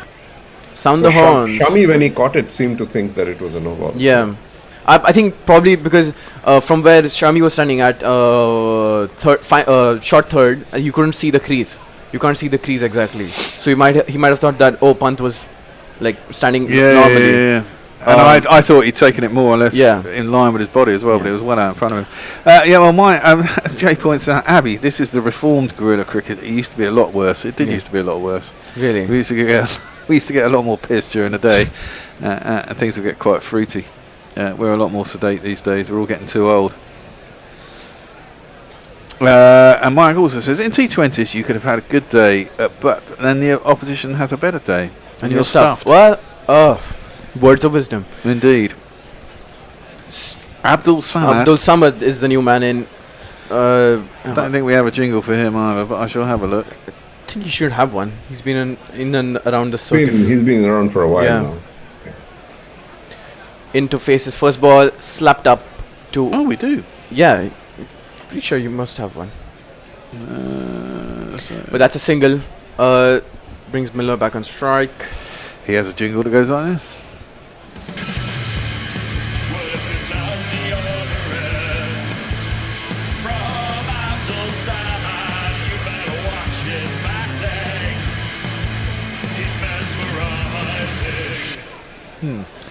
Yeah. Oh, have they had their impact sub, or have they? No, Mitch Marsh was the impact sub. My bad. Sorry. Yeah.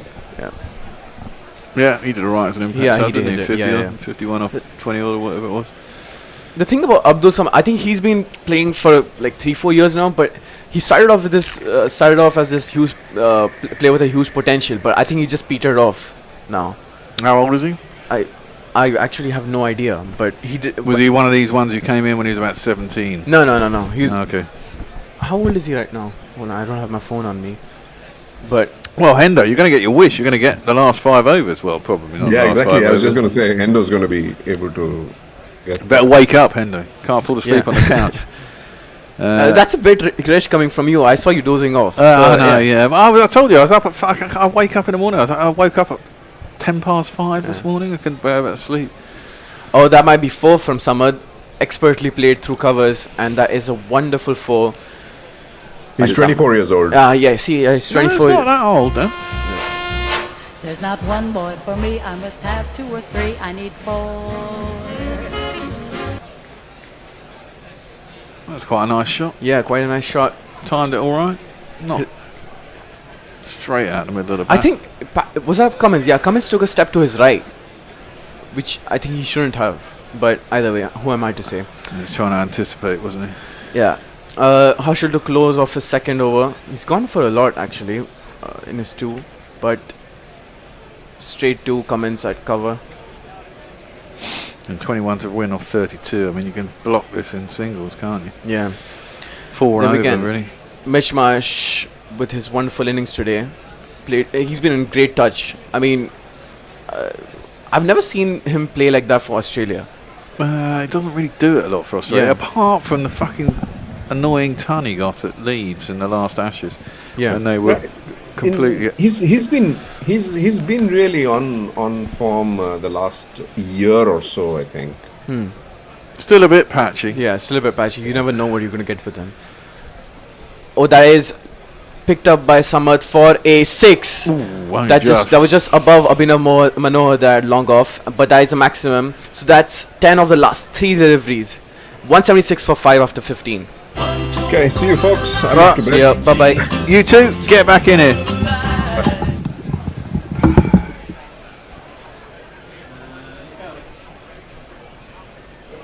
You're back. You've got about an over. Yeah, we were just talking about that. Hendo's back. Nick is back. Well, I'm on summarizing, aren't I? Yeah, I am. I think I'm on the socials. Yeah, and Hendo's on hold by ball. Well, here I am, back again for another 3 balls at the end of the day. Thank you, Tony, for your marvellous rotor work once more. 15 required off 30 balls. I think they're going to do that. That was an odd one, wasn't it? That wicket of Rishabh Pant. It did look high to the naked eye first sighting. Well, I had money on him to score 1-6, which he did. He played his part perfectly. There's been some serious gambling going on in here today. In fact, I think I may be the only person here not gambling. I think I've made some profit today. I can't say the same about Nick. No, it's gloomy for me, but it's a right den of iniquity, Gorilla Towers, this afternoon. It really is. That's driven by David Miller out into the deep. I think it's Pat Cummins doing the fielding. Zampa is continuing. It'll be his last over. That was an effortless shot for 6, wasn't it? That was very nonchalant. Extraordinary shot. I mean, it's a great effort on the boundary, the fielder, but it was always going to be difficult for him to complete the catch. It's almost like a forward defensive for 6. Yeah. The only person I've really seen do that before is Ricky Ponting, funnily enough. That's because he had a dodgy bat. But well, 177, 14 required. Samad got 11 off 4. He's played one lovely shot through the covers, and he's played one lovely lofted drive for 6. And he's facing again. Miller 8 off 5. And it's looking like... is it 2 points for a win you get? Yeah. 2 going LSG's way. LSG sounds like some sort of food colouring. Yeah. Or like MSG. MSG. Yeah, it might shorten your lifespan. When Sanjeev Goenka had the Pune team for 2016 and 2017 seasons, he had named the team RPSG. Yeah, that's right. So Super Giants is his thing for all the sports teams he has. Oh, smacked again. Lovely stroke. 6 and there's again. another leap. Different man. Or is it the same man? No, not sure. It's gone all the way for 6. We're 2 balls into our into our commentary stint, and they only need 8 to win. I said it would take 1 ball into our final 5 overs. Yeah. Nick said it would take an over and a half. Splitting the difference. Splitting the difference, I think. Yeah. He's in again. Bowls. Oh, that's 4. He's gone after That's it again. 4. Yeah, all the way along the ground. 4. A dive is put in, but to no avail. He's been kept really busy. Is that Markram down there? No, that's Aniket Verma. Okay. So 4 more. This is a lovely little cameo from this batsman that I've not seen play before. I have my cricket pet peeve is these type of knocks, because I know Abdul Samad won't show up when his team actually needs when him. they need it. Yeah, it's a different mindset, isn't it? Because he knows that he's pretty much got them there. He swivels to pull this one all the way up to deep mid wicket. There'll just be a 1. Yeah, I think Adam Zampa needs to get just 1 more wicket, and I'll be a happier man than I am right now. On what basis? I've got money on him to pick up 2. Right, yeah, it hasn't been his day today. Certainly the first over or 2. Well, Jay's on the socials asking. He's in again. Bowls. Miller's going to whip that away off his hip as it bounced a little bit more than some other deliveries. They're going to get a single behind square leg. And 2 runs are required from 25 balls. It's a shellacking, isn't it? It's an absolute... It certainly is, Hendo. Slaughtering from LSG. Jay's asking if he and you are the only non-gambling gorillas. I think there's a couple of others. Oh yeah, there'll be 1 or 2 others.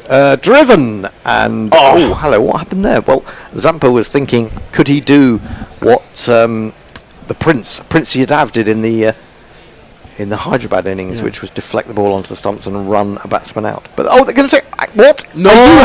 Are you having a laugh? They are taking a timeout with 2 runs required of 24 balls, and if that is not purely for advertising, I don't know what it is. That is cynicism at its highest. That's consumerism. Consumerism, capitalism, all the C's.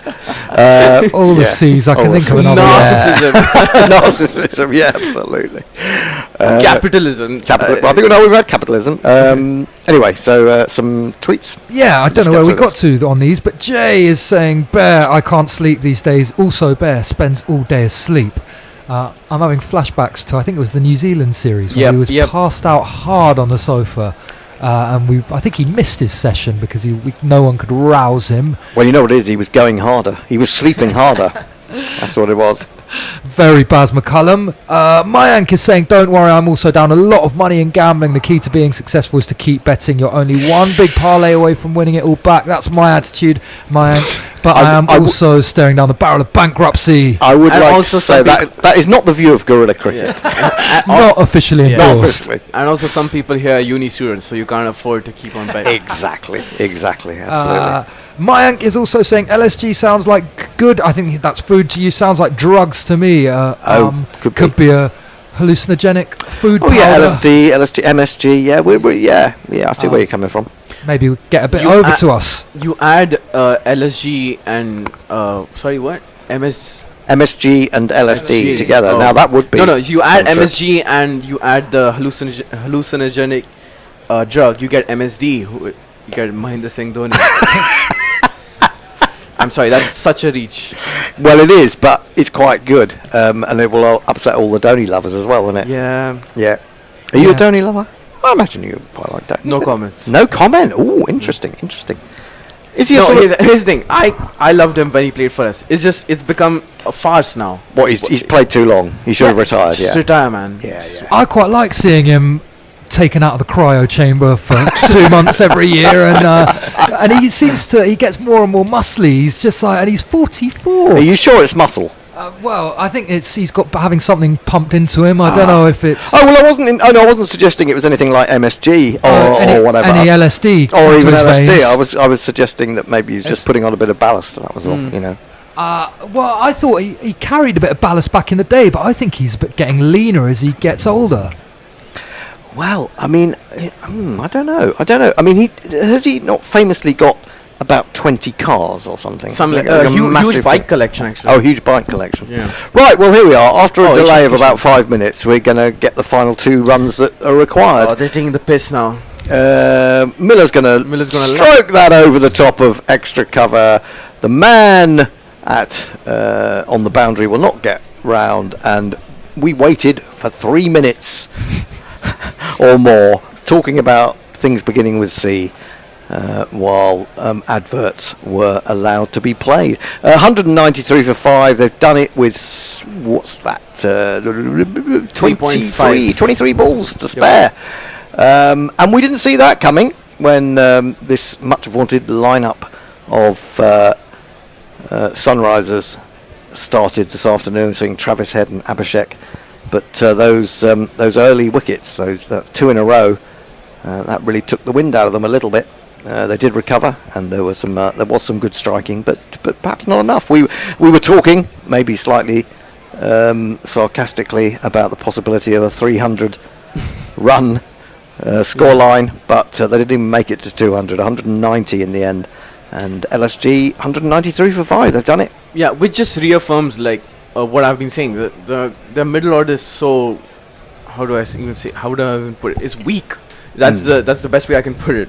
But yeah, LSG have shown how you can beat SRH at Hyderabad. Yeah. So I guess all the teams will follow this template from them, I guess, from now on. Yeah, I mean, I suppose the thing is you're going to expect 2 of that top 3 or 1 of the top 3 to come off each time, I would say. I mean, Travis Head 47. He was a little bit luckier. Sorry, if you look at Travis Head right now, you wouldn't guess that he's a cricket player. He's that uncle in the backyard who drinks beer at 9 a.m. He is, or he's a sort of old style porn star, isn't he? Really, yeah. Definitely a bit of 70s porn star about him. That tash, absolutely, reeks of sleaze and sex, doesn't it?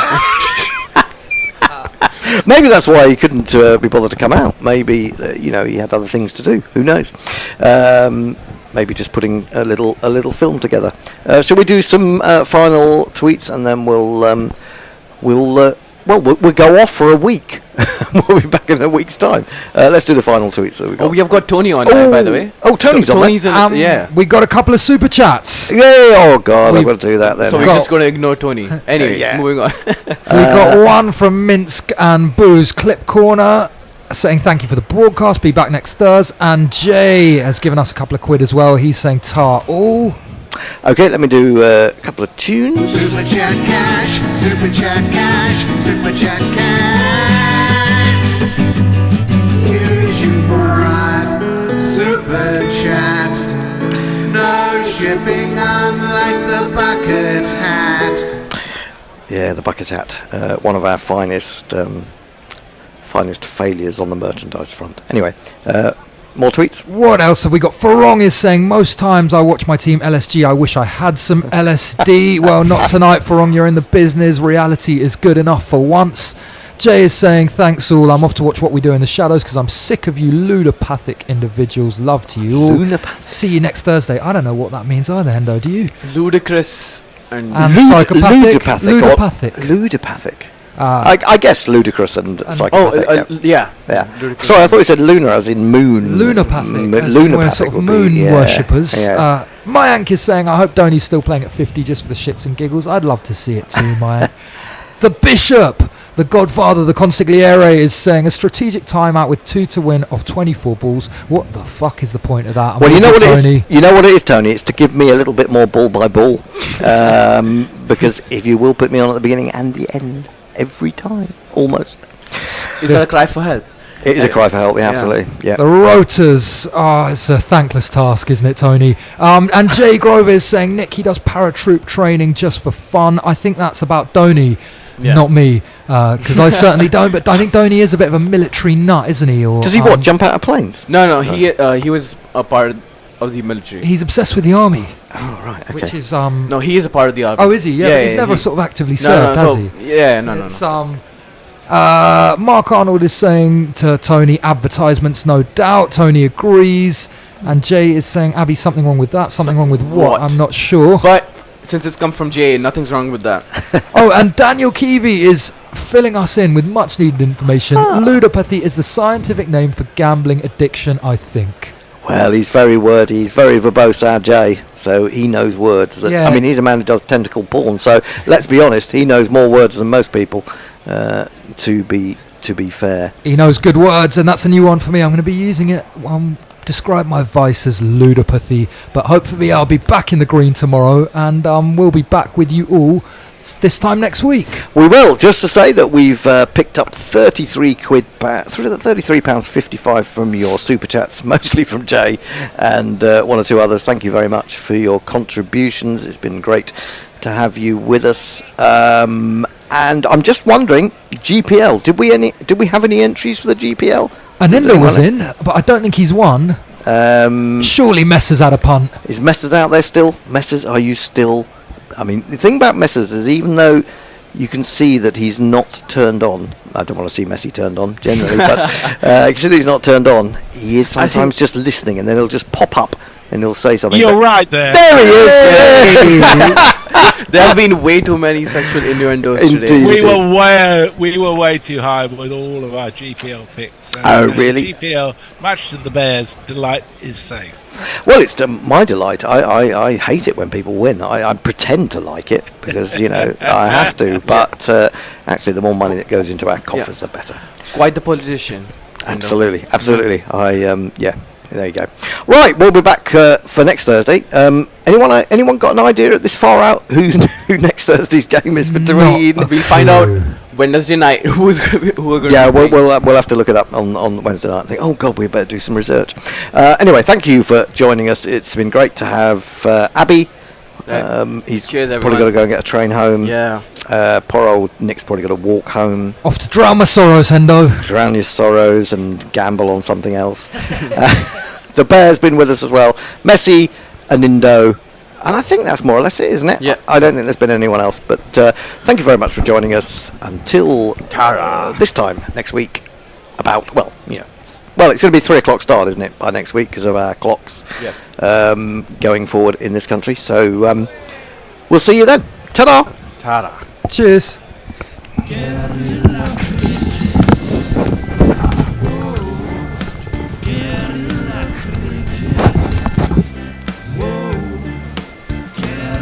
Take guard, man the barricades, patrol the cover boundary.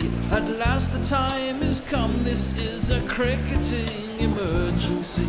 Hear this call to arms for every cricket revolutionary. Take up your bats and stumps for the test match insurgency. At first they tried to silence us, but we would not be silenced. They threatened us with lies, so we threatened them with violence. Che Guevara, Sangakkara, Joseph Stalin, Douglas Jardine, Robespierre, Darrell Hare, Vladimir Lenin, O'Brien Kevin, guerrilla cricket.